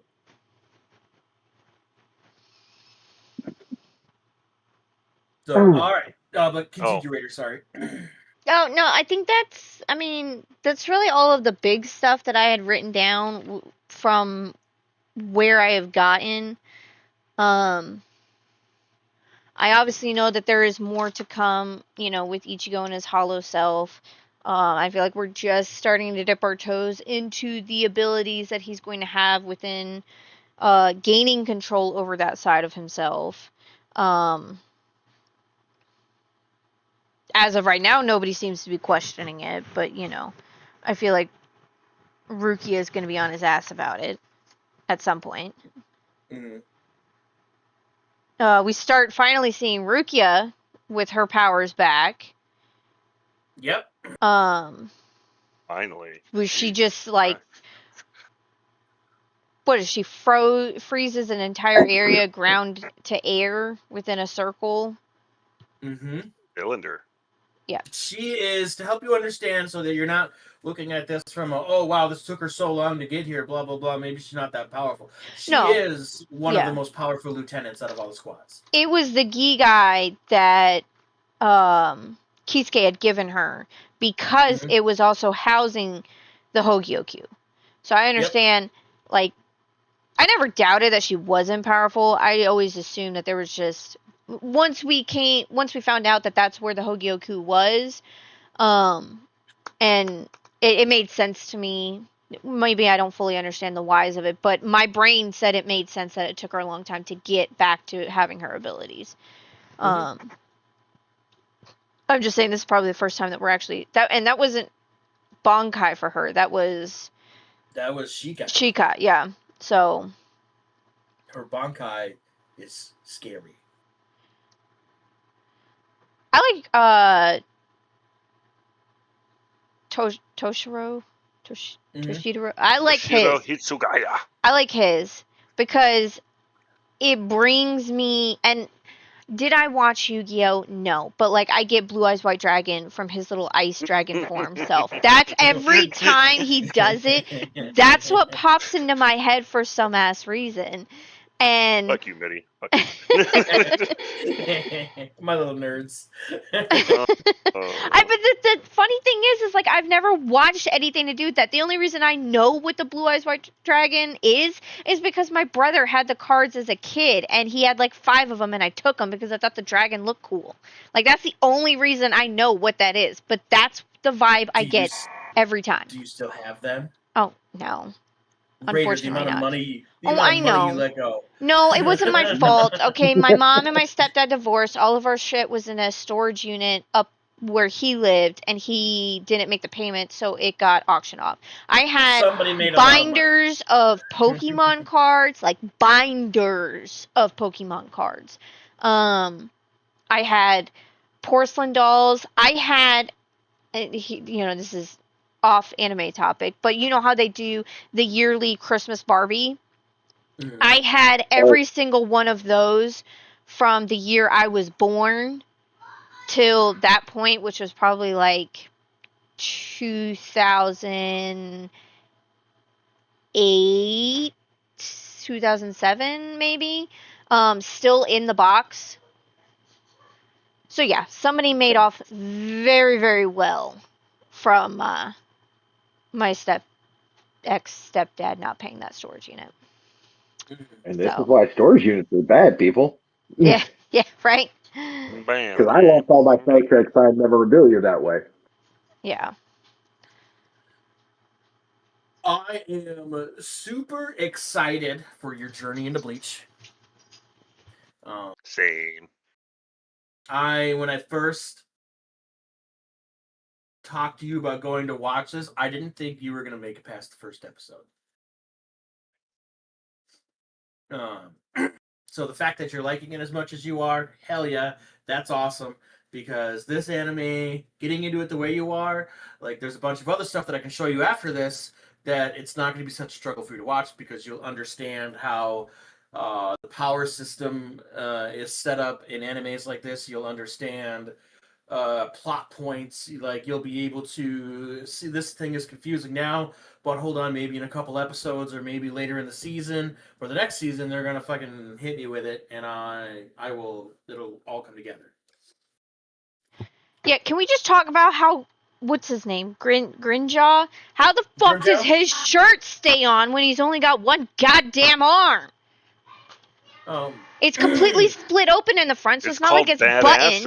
That's okay, exactly how and it he's stays on there. flying through the sky, falling through the sky, and his shirt's just staying in place when he's only got one goddamn arm. Is it stapled to his skin? Like, my brain is like, that doesn't work that way. Raider wants to see the man's nipples, damn it. No! What it boils down to is the rule of cool. I'll give you an example, okay? Oh, the rule of cool, okay. Just hold on, hear me out. Okay? Because I ran into this problem in Black Clover, all right? In the later seasons of Black Clover, Asta ends up with a cape, right? Now, a cape, you would assume, is attached with some kind of string around your neck or buttoned to a fucking shirt, right? That's how a cape is held on.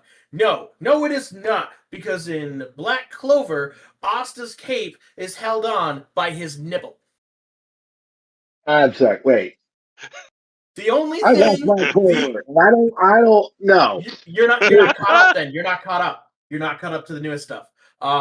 That's what that tells me, because now not only is Asta super powerful, super ripped, super buff, but his cape is held on by one nipple, and he can throw his sword so hard and so fast and manage to keep up with it on a sprint that he can leap on top of it and fly with the sword. He is anti-magic Yami. Jesus Christ. So, I understand the struggle, and what you have to boil it down to, because it'll never make sense to your brain ever, is the rule of cool supersedes logic. Mishi says, magic. Magic. So basically, he's Magic Mike. Got it. So I understand your struggle, Raider. I do want to say one more. Another person I was thinking of that you have seen a bit of them. Yoruichi is also a decent one too. Yoruichi is good for speed and good for keto technique. However, if you were to put Yoruichi and Ishin in a 1v1 sword-only fight, Ishin comes out on top. Well, even in just spiritual pressure... use swords. Well, even in a spiritual pressure battle, like, they don't talk much about Squad 11, okay? But... yeah, true. They don't. But Ishin was the captain of Squad 11. Captain. He wasn't just some regular low-level... It was 11. Soul Reaper. He wasn't a lieutenant. He was a captain. And when he was a captain of a squad that went on all the super special ops missions. That was his squad. Wait a minute. I don't. Which one isn't it? Is Toshiro 10? If I Yes. remember correctly. Yes. I thought Ishin was 10. Hold on, you might be right. I might have the number wrong. The job is still the same. Yes, the job title is still the same, just different department. Yes, it is. It's 10. Squad 10. Okay. Squad 10 went on all of the really dangerous, you can't tell anyone you're going here missions. Not the Stealth Force. The Stealth Force had a different job than what Squad 10 did. Oh, and then the funny thing is, also, I would like to let you know, Raider, I'm going to say this. I'm not going to tell you who, but you have met family members of Ichigo in the Soul Society. I'm not telling you who. Oh man, you just sent her down a rabbit hole. I don't. Yep. He's writing in the notebook. What? That's so mean because it's such a niche thing. Like,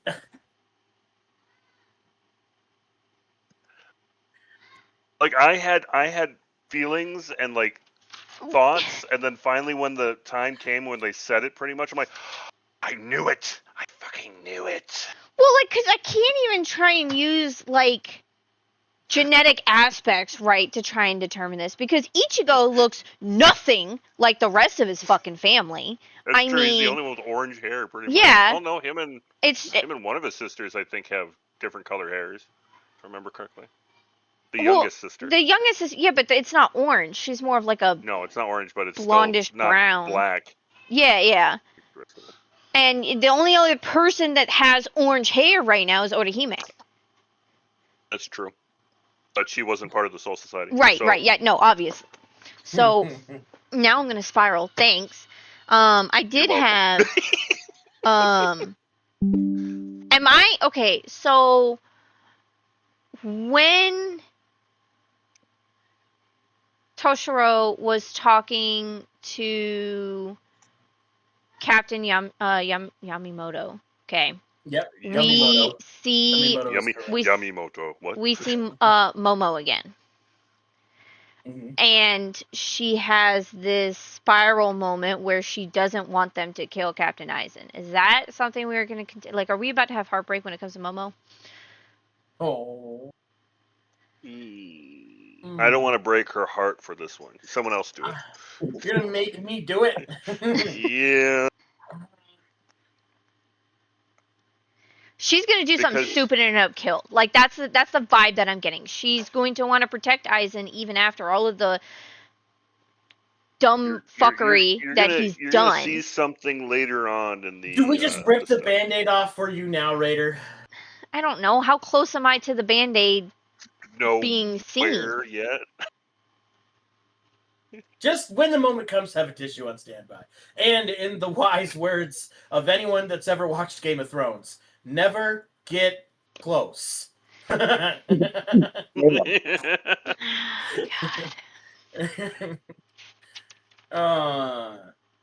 So to explain that to you would be explaining how Aizen's abilities all work. So unfortunately, we can't full on explain to you why things happen. Just know they're going to happen, and I'm going to get yelled at when you watch it because you're not going to be able to handle your emotions, and it's okay. I can take it. Man, my luck is it's going to time around a time a month where I'm going to already be like hormonal and upset. Like, that's just going to be my luck, and then it's going to be a full-on spiral. So, taking notes, when that happens, dear, it's MityMidjt's fault. Just remember, it's MityMidjt's fault. I feel we should put that on a t-shirt. But yeah, we could. I will. Let's go to a nice, happier topic. Raider, who are your top 3 favorite squad captains? Ooh. That's a good question. Out of the current captains,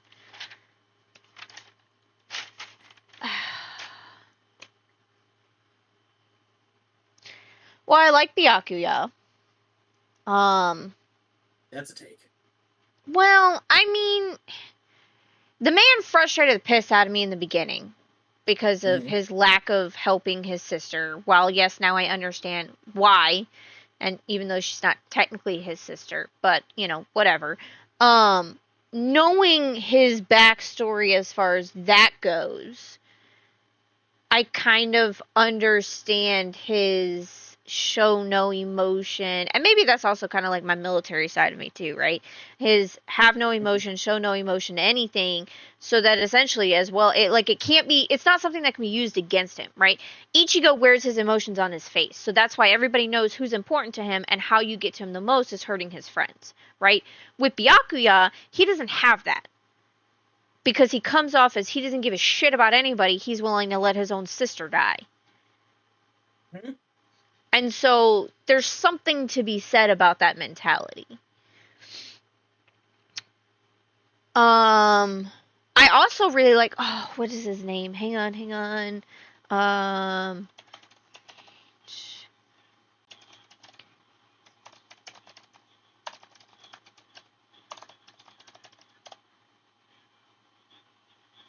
Ukitake?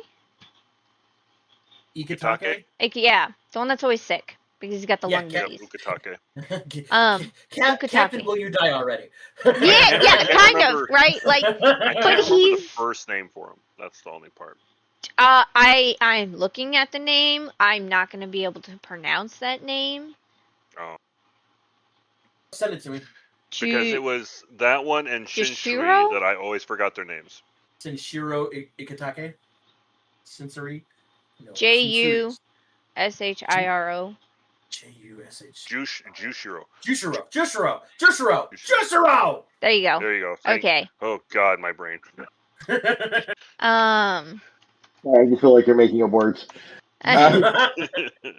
You'll never know. Yes, Captain, could you die already? Yes. Yeah, you know, sure. Is he definitely past where he probably should be living? Yeah. I can't wait till But you catch up. Because he's kind of a badass. I like his... It even says why he's sick. He just has a very nice mentality, right?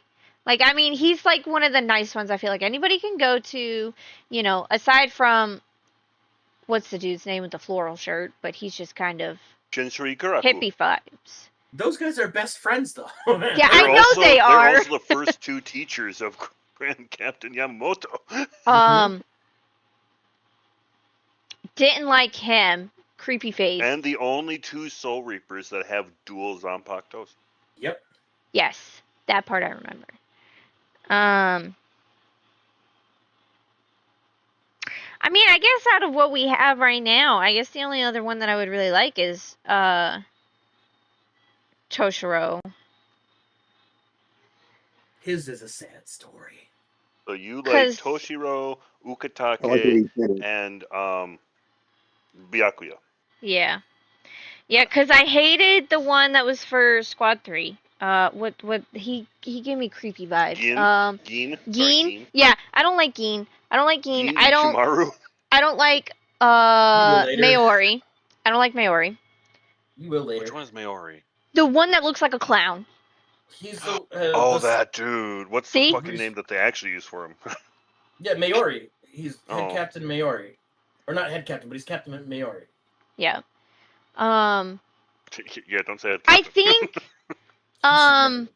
did I write this guy's name down? Anywhere? Did I write it down anywhere? The one that's blind? Oh, Tosin. Tosin, yeah. Tosin's a little bitch. Well, so I feel like I could have liked him, but then he had to go and follow Aizen. And ultimately break Buckethead's heart because they were friends. Wow, I'm surprised I didn't get any backlash for calling him Buckethead. How dare you mess with my Wolfman? I mean Foxman. I mean Muttman. Muttman. You'll find out more about him later too. Mhm. 1,000-year blood war is very heartbreaking. God, very informational dumping compared to the rest of it. There's a lot of sadness that happens in that arc. Here's the thing, Geen, you hate him now. You won't very soon. Yep. You won't very soon. Actually, pretty soon you'll understand. Okay, so actually- I'll say this in reference to him because I have noticed him within the past couple episodes where he appears like he's watching Aizen very closely. You know, I've noticed he's standing there and he's like, "Oh, I see you're doing blah blah blah blah blah," and you know, Aizen's giving him snippets here, asking if he wants to be part of it. He's very much so in the background right now. So I have seen him there. So at one point in time, here after a bit, you will probably end up liking Geen more than Toshiro. Yes. Or Tosen, sorry, not Toshiro. Yeah. Tosen. Well, Tosen has a minor redemption arc, but it's too late, and for how late it happens, it's kind of insignificant. That's why I say Geen you'll like more. I find it very hard. Like, literally all I have written for him in my notes from when I first started was Geen weird. Because his face creeps me out. Well, that ain't a lie. Well, I mean, and out of all the... Because Geen was... Yes, he was a captain. So, but like, even in the manga, that's how he's portrayed. Is this oddball with a very flexible moral compass.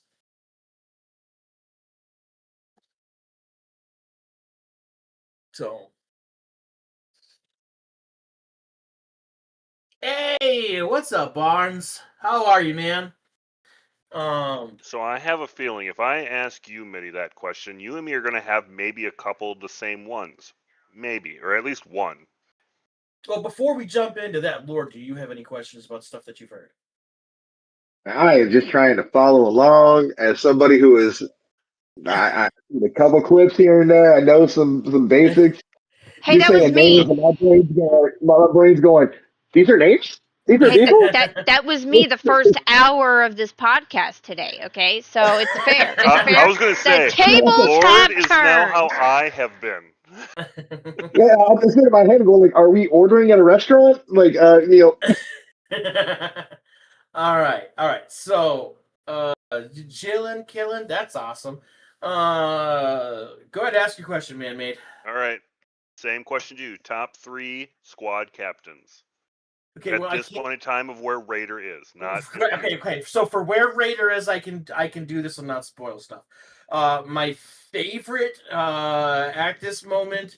I mean, do we count him because he's technically not a squad captain anymore? But Kisuke Urahara, I would put him up there. That's if. Oh well, I wasn't. I wasn't counting priors. Okay, cool. Then you know, out of the current. And that's including as Aizen and them are still technically there as squad captains. Fuck Aizen. No, that's including them in a those sense. Those spots have been filled. Oh, that's true. They have been filled. Never mind. Yeah, okay. Yeah, they have. Who took Aizen's spot?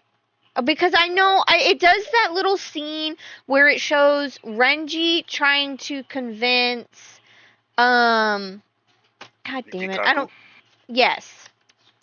To take it, but he doesn't want to because he has his own goal. His own goal is his fight with Kenpachi. Follow Kenpachi and ultimately have a redemption fight till the end with Kenpachi. So who then took Aizen's place?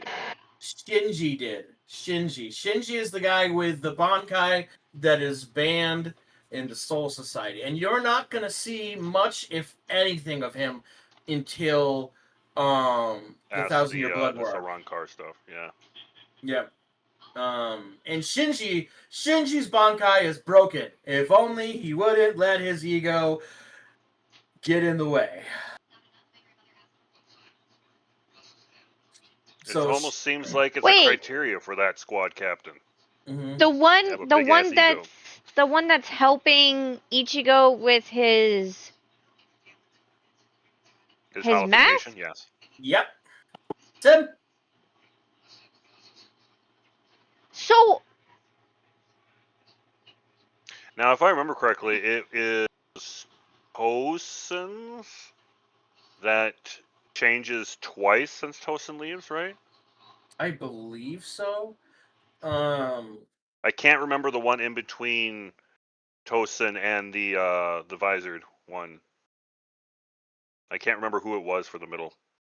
My brain just spaces. Okay.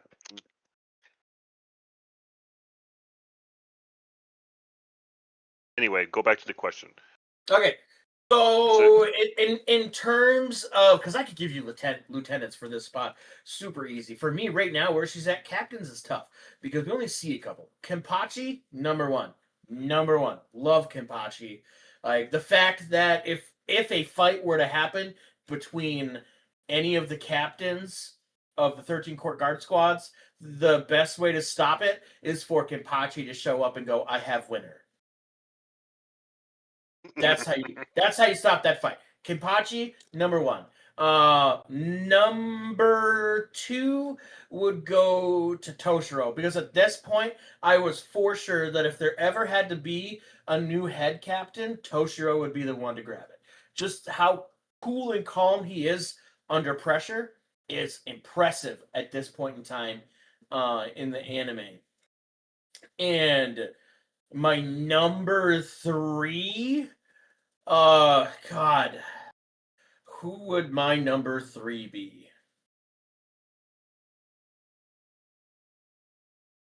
I guess I would have to say Byakuya, because at this point in time, he's one of the main captains that we work with. And if you underestimate Byakuya at all, that is the death of you. That's it. You're done. You're cooked. You're finished. At this point in time, we're up to where you're at, that's probably where I'd have to go. Lieutenants, I could list you a 50 at the top, my top 50, no problem. I can't remember most of the lieutenant's name. That is the sad part for me. I remember Renji and well, actually, technically, Rukia's not even a lieutenant. Yes, she is. When you first meet her, she wasn't. It was until like into Bounce, I think she became lieutenant. Or was it after Bounce that she became lieutenant? Because I thought the lieutenants for hers was no. That's 3 and 4. That's 3 and 4 of those two that are usually around the captain. I don't think at this moment she's a lieutenant.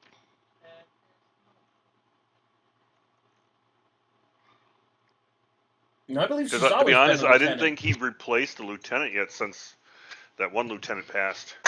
No, she's fucking the 13th Division's lieutenant. Yeah, Ukitake. Yeah. And from my memory, she's always been a lieutenant. So it says she became the lieutenant of the 13th Division during the 17-month time skip following the defeat of Aizen. So she's not a lieutenant yet. Oh, okay. So she's lieutenant she by serves the time under Ukitake, but she is not his lieutenant yet.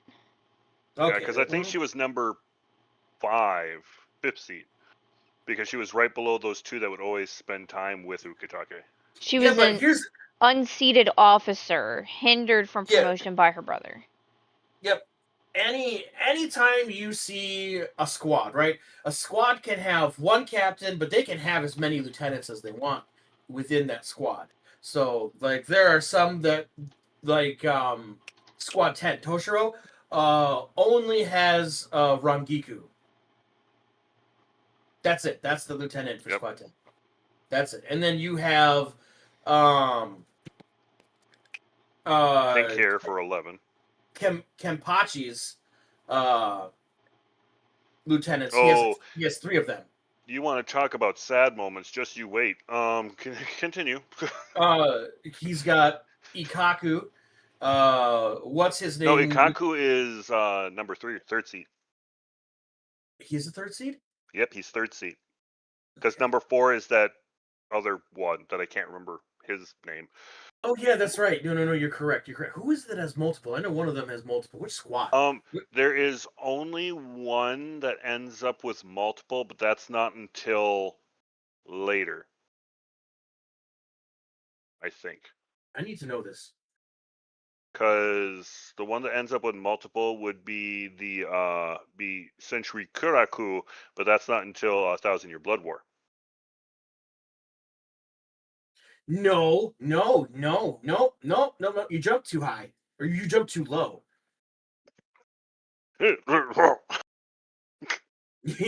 Yeah, you jumped way too low. So first division is what he's in. You had the name right, but what you're talking about, he took over as captain, and then assigned himself 2 lieutenants. Yeah, like I said, But because he was not a lieutenant. He was a captain. Whatever the council is, the council said there's only one, but he pointed out to him saying technically it is up to the squad captain to appoint lieutenants, and so he decided to be like, I'm having 2. Bye. I know this person can control. This one can handle me. This other one can help me handle the squad. I know Stealth Force. They don't run by the lieutenant. Oh God, yes. Thing. They do have a lieutenant, but he gets underused so much. He could be so much more useful if they didn't do the fat white guy trope with him. The thing is, he's also a very kind-hearted individual too. You don't see much about that. But when he fights, oh my fucking God, it's gravity is what his power is. Not to the degree of another person that uses gravity, but gravity is his skill set. He cares very much about his family. Very much. Do we find out, like, what Yoruichi's doing? Because, like, she's been gone for most of this. And she just popped back up, like, what, 2 episodes ago when they were having in the fight with the wrong cars? But, like, she's just been gone. Like, did she go back to the Stealth Force stuff with that other chick? Keep watching, it'll explain. Okay. She was taking a cat nap. I don't know. Keep watching, it'll explain. All right, ManMade, what are your top 3 for where she's at? Okay, my top 3 always have been for this. So you and me have one in common, but it's not in the same position. My number 3 is Zaraki Kenpachi. Okay. My number 2 is Sunshui Kuraku. Freaking pink kimono captain all the way. He was one of my favorites since I first met him. I'm like, awesome. Fuck yeah. Number 1, Grand Captain Yamamoto. I feel like that's a cop-out. I feel like that's such a cop-out. It could, if I were to have to replace it, it would be Toshiro Hitsugaya. There you go. Because here's the thing. Grand Captain I just really enjoyed him. Yeah, well, he is the most powerful in the entire Bleach. Yeah, but I guess part of it is based on power that I'm judging them. Is just also just how I like him. I just like that he has a 32-pack. That's right, guys. Go count it. Go count it. Go count it. I like that he has a 32-pack. He's got the original cane sword. It's a cane around a sword, not a sword cane. I have a video floating around somewhere. I'll have to get it reposted, where we do Yamamoto versus whoever, but it's a fire match. And what I couldn't get my versus partner to understand is just to the degree that Yamamoto's ability works. Not just his Bankai, just his Shikai form. If you get his Bankai form, that. Yeah. Falcon form. What's up? Falcon form? Bankai form. All right. Okay. So the swords in Bleach, they have stages. Okay. So they have the form that you see, which is it's nothing. That's just here's the sword. This is a plain old sword. And then they have a Shikai form. Think of it as they have infused their sword with their spiritual pressure, and now their sword has. To activate it, they have to call upon the sword's name, and it gets an ability that matches their aura, so to speak. Does that make sense? Okay. All right, and then they have a released form, which is after the Shikai, and then they have the Bankai, which is the full released form. And the Bankai is essentially if you have embraced the true name and true nature of your Zanpakuto and you have unlocked your quotation marks full potential. If that makes sense. And that is not just something easily obtained, right? You, like, for example, Kenpachi, while he is very, very strong, has a lot of spiritual pressure, he does not know his sword's name. He does not know his Zanpakuto's name. So he does not have access to his Bankai. At least at this point. My understanding is it happens later on. But as of right now, we do not know it. And we have a video of Kenpachi versus Byakuya. In the works. Wait, Kenpachi versus who? Byakuya. It's on, right now it's on Spotify. We have part 1. Yeah. I'm super pumped for that one. That one's really fun. Okay, that's the one thing with, like, So. at some of these, it's like it gets really complicated to try to follow how everything works. And honestly, the number of characters that you brought up alone, it's like, yeah. So the universe for Bleach is extensive. There's a lot of people in it, and it's not one of those It's not one of those anime worlds where without these 4 core people, everything falls apart. No, everybody plays an important role in some way, shape, or form. Even in the filler arcs, everybody plays an important role in some way, shape, or form. Please do not skip the filler arc that deals with the Zanpakutos coming to life. That I thought was actually really good. I don't have any intentions on skipping any of the filler arcs. The bounce wasn't my favorite. I powered through it though because when I went back to it, I guess like a week or so ago, I realized I only had like 3 or 4 episodes left, and then I was through that part. So I was like, all right, well, let's just go ahead and power through it. So I actually want you both of you to know this. When I was younger and I was first like getting into Bleach and all that stuff and found out about Zanpakutos and Bankais, and it's like, that's cool, this is amazing. I designed one for, like, if I were in the universe or whatever. I figured out what powers it would have, and then all of a sudden the Bounce arc comes out to me on box set.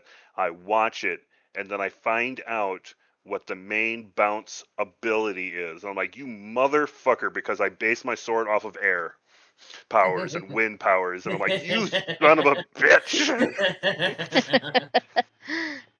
It's like I even like designed it for, like, if I like had a character just made for it to have the sword, it was going to be like an Australian kind of guy. Like his accent would be more like Aussie than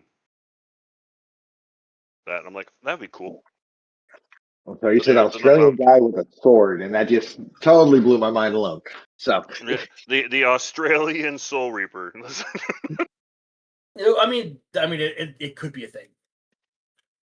But just give him a boomerang. So they could. I mean, there's a few. Not allowed. But what if it's you? What if you, Kels, are the Australian Soul Reaper? I mean, but they do. There's a few that have like historical tropes for their Zanpakuto. Well, does the Zanpakuto have to be a sword, or is it? So it starts out. They start like their base form is a sword, but you have the lieutenant for the stealth force. When he releases his Shikai, he has a mace. Karaku or whoever, the lieutenant for, I think, third seed for Kenpachi's squad, he gets it's like he's got a 3-part staff. Yeah, it's a 3-part staff. A 3-part staff spear thing. Yeah. But then the Bankai form of that is way more. Yeah. Yeah. I don't even know what you call that thing. It's a bunch of like axe heads. It's a very lazy thing. That's what it is. You've got the little guy. His becomes a dagger. There's another one, dude that controls gravity. Like the more that you take hits from his sword, the heavier gravity affects your body. He gets hook swords. Oh. Okay. Yeah, he's got that weird sword. Yep. Fourth seed for Kenpachi's squad gets it's a scythe, not like a reaper scythe, like a hand scythe. Yeah, it's a for cutting- multi-bladed scythe. Yep. Akama? Yes. Okay. So no, they are not. They don't always stay true to just swords.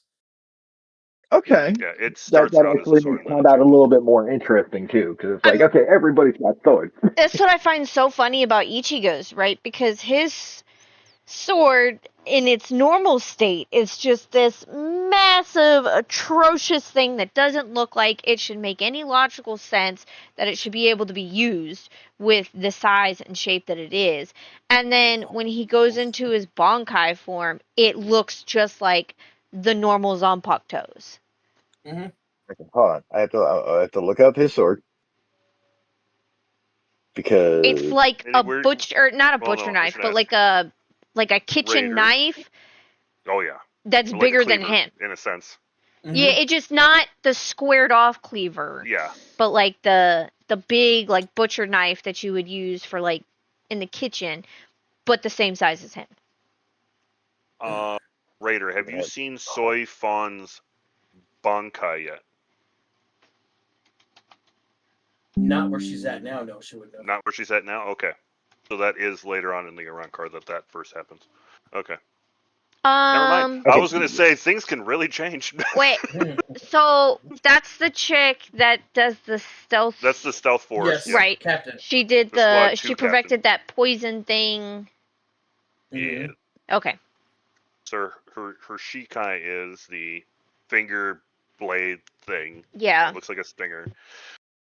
Yeah, just wait till you see her Bankai. That Ichigo's like base sword, like base form, really is like that of a barbarian who just couldn't decide between, an axe, a big hulking axe, or a sword. And I just love the comments the characters make when he gets his Bankai, and they're like, "Oh, it shrunk." It happens to everyone sometimes.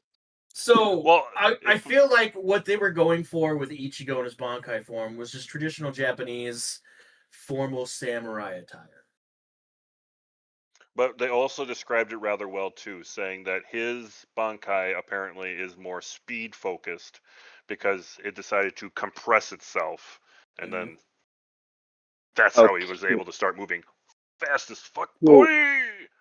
So is the Bankai basically a reflection of the holder? Ooh, he picked up on it. Yes. Okay. So, like, if like I'm guessing these get passed down to other Soul Reapers. It's not like you're done with you die, you have the sword, and it's just no longer good for anybody. No, the sword is only good for the wielder. Oh, okay. So it's not like you die. I do a slight spoiler? It's nothing important, but a slight spoiler. That's up to Raider. It will not ruin anything for any person, character, fine. or anything. It gives just information about Zanpakuto. So, the person who created Zanpakutos specifically makes every single blank. So your original Zanpakuto, and these are all what cadets get back in the academy. They all get blank swords, and they carry it with them for their whole life. That is where the Zanpakutos come from that blank. It absorbs their essence, so it only is truly for that one person. Okay, then that makes more sense because I was like, could other people pick up and use the sword? Sure, but only as a sword. They wouldn't be able to access. Yeah, it would be the original form, the Zanpakuto. They wouldn't be able to unleash the Shikai nor do the Bankai because they would have to know the name. So how does Ichigo end up with his then? So, all right, the easiest way to explain Ichigo kind of breaks the rules for how a Zanpakuto is supposed to work. Think of Ichigo as a legacy character, okay? Like how the universe that won't be explained to you until Thousand Year Blood War works, because of his importance to that. The minute he picks up a Zanpakuto, it's just here. Like, essentially, when Rukia stabbed him, for him to become a Soul Reaper, the Zanpakuto absorbed his spiritual pressure. So instead of having to train that up and imprint it, all of the code, so to speak, was just downloaded into this sword. Notice she doesn't ever get that sword back. So there's a cheat code. Just get stabbed with your own sword. Okay. They only ever do it the one time. It never happens again like that. And I was about to say, that's a nice shortcut. person who makes these Zanpakutos, like and he literally says this, he has made every single Zanpakuto. He looks at Ichigo and says, "I never made one for you," and points it out like, you technically didn't have one. I guess I never realized, like, it's never really stuck to me that Ichigo is still technically using Rukia's sword, because you don't ever see it in the form that it was when she had it. Yep. So that's why I guess I kind of forgot that it was her sword. So she ended up having to get a new one. So then my question becomes, I guess, right, because the sword essentially has an entity type soul within it, right? Mm-hmm. So does that mean that her Zanpakuto that she has now is the same as it was when she had her original one? Or yes. Okay. Yep, there's a transfer. There was the she would have most would have an extra sword, right? Because we've seen Zanpakutos break here and there, and there is never really a like, oh, you have to go reforge the blade. Eventually, you just see them with another Zanpakuto that has been infused with their spiritual pressure. Okay, that makes I sense. think it does show a few times where the research and development squad actually repairs them. Mm. No. Yeah. I mean, in one of the filler arcs, there's a person, there's their Shikai form for their sword is a giant fucking laser cannon. I'm sorry. Okay. You want to say that again? A giant laser cannon in one of the filler arcs. My This is brain's my trying to gold sword. remember which one this fucking was now. I need to really rewatch some things. They take whatever form best reflects the spiritual pressure of the owner of the Zanpakuto.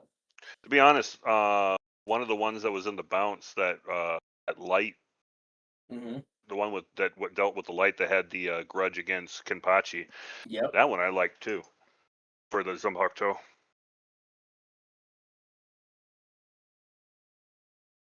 All right, so let's transition into some animes that are out now that I think everybody should be taking a look at. Ooh, How about that? okay. All right. Daemon of the Shadow Realms. I am so pumped to see where they're going to take this anime. It has been a long time since they've dropped an anime that has pulled me in the way this has. Essentially, so far, from what I've gathered in this world, is there are people who have the ability to see and control. They've been referred to as spirits or gods, right? Gods is the newest term that they have dropped on us in this anime. And so far, from what I can tell, there are factions in this world that are at war with each other, and they use these gods, these spirits, to fight on their behalf. So you have a group of people that lived on top of a mountain who were sheltered from the rest of the world, made to believe that they were still stuck in like 13th century of the world.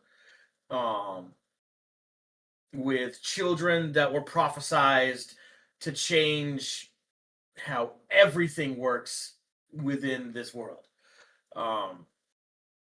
If you have not seen any of it, I highly recommend you checking it out. It's really, really, really, really, really, really, really good. Another one that has grabbed my attention is Beginning After the End.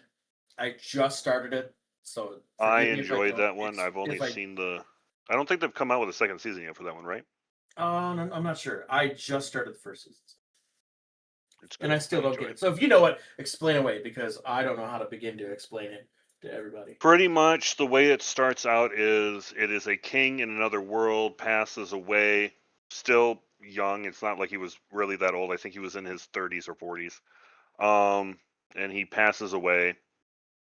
And actually, I think he got betrayed, actually, if I remember correctly. Shite cat. But yeah, he gets betrayed by the people he was trying to protect, and then he gets reborn into this new world that has magic instead of where he was from. He had ki. Then, of course, you watch him raise up, trying to get more power, and you know the usual thing for that. And then, but the whole time he's using techniques that he had back in his old world to become better in this one. Like he apparently in this world, you do not awaken to magic or create your own magic core until you are, I think, 11 or 12. He opened his and created his when he was 3. And he blew apart most of the house that he lived in.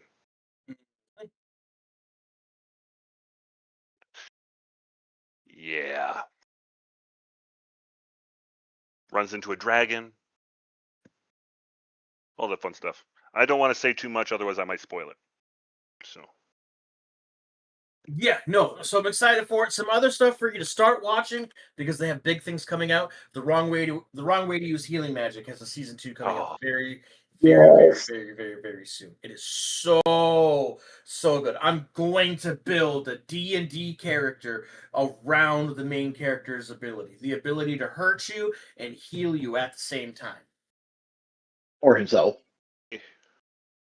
Well, there is one anime that I want to watch. Not too I much. haven't gotten around to yet.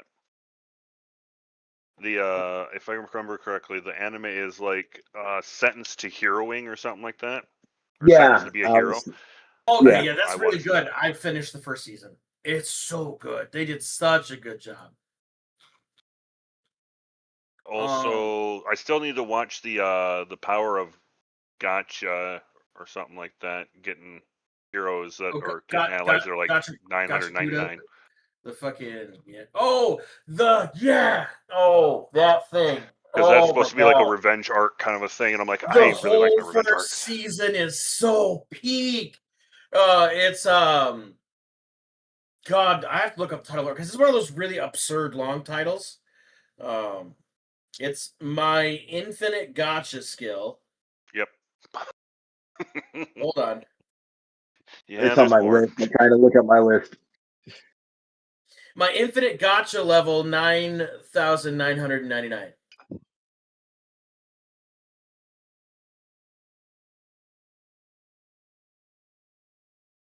So essentially, this kid has this ability that top side of the world. Mishi says I'm so behind on anime. It's okay. There's a lot out there. But this kid has an ability that's useless topside, okay? Useless. But there's a group of people that are looking for his power set because it's prophesized that whoever controls this person controls the world. All right? So we're talking about Spice? What? No, shut up.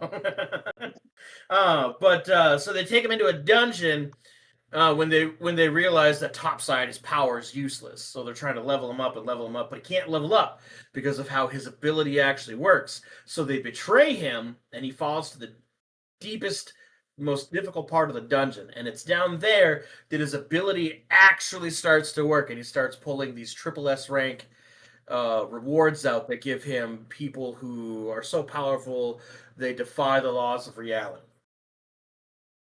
And he begins his revenge arc. And it is, if you are a fan of the revenge arc scene, if you like watching someone get back at the people that have hurt them, this is an amazing anime. I can't wait for season 2. I hope there's a season 2. I just finished season 1, and I'm on the fence with rewatching season 1 because of how good it is. Okay. People want to know where they can find it. It's on High Dive. Oh, it's on Crunchyroll too. It's on I didn't Crunchyroll. see it on Crunchyroll. I thought I only saw it on High Dive. All right. And some of the Crunchyroll stuff is starting to bleed over into Hulu a little bit more better too. So I think Damon's on Hulu as well. I was holding the cat. Just That time I got reincarnated as a slime got its 4th season. Yep. I didn't think that started yet. I thought that was later. No, it's out. It's out. It's out now. Hiss. Fuck. To remind myself which ones I was thinking. If you guys have not seen, what's it, Shaman Hunter? I was waiting for you to say Shaman King for some reason. Yes, Shaman King. Thank you. Shaman King. If you guys have not seen Shaman King, it's an older anime, but it is worth the watch. They do such a great job with it. Try to find the original one. Netflix came out with one, but I know it's different. No, it's not that different. They just updated more the art for it. I mean, I don't think there was a difference. They didn't have like the combination thing. Oh. Yes, they do. It's just later in. It's later on. What?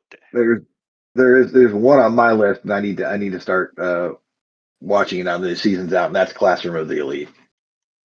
Oh, I've had that on my list for a long time too. I don't like that kind of anime. I like to make you think, plotting, scheming. Oh, the second one. I'm trying to think if there's anything else I'd recommend. Another revenge arc one that I remember I kind of liked, but they could have done way better for like animation style wise. Was Critical Frame. Failure Frame. Failure Frame was really good. Really good. Oh, but they could have done better for their animation. So when Makura Toshai or whatever has another season coming out, gets rejected by the goddess that summoned him and like a bunch of other people. Oh, fucking A. Speaking of good animes, when you're talking like that, Tsukiyomi. Yep. Yes, that's the one. That's what I was thinking of. The Moonlit Fantasy. Yes. Yes. Yes. So good. So good. I guess, yeah, no segueing on the way out the door here. If you are not following me over on the Purple app, you should, because we hit a goal over there. And after next weekend, we're going to be watching the most recent season of Fire Force over there on the live. Which will be my introduction to Fire Force. I've not watched any of it, so I'm kind of looking forward to that one. Yeah. So we do a lot of cool stuff over in the Discord. Raider's got a lot of fun stuff going on her streams right now. Make sure you go check that out. ManMade does have a season 2 out. Oh. Is very fun to watch and interact with on streams. And then Lord here will guide you through the technical chaos to the best of his abilities. So make sure you go check him out. I'm sorry, YouTube. With that though, I don't know if they heard it or not. If you have any questions, comments, you can leave them here in the live. You can drop them down in the comment section. I am more than willing to debate anyone on anything at any time. Literally anything. Anything at all. All right. And if I don't know about it, don't worry. Don't worry. Give me 10 minutes. I'll learn more than you about it in 10 minutes. Watch me. But yeah, make sure that you comment, you leave a like, you subscribe, all the YouTube stuff. It has been a pleasure. I've got to start getting stuff ready now for the rest of the day. I hope you guys had a great time. We're gonna try to do this again next week at this same time. So keep an eye out. Have a good one.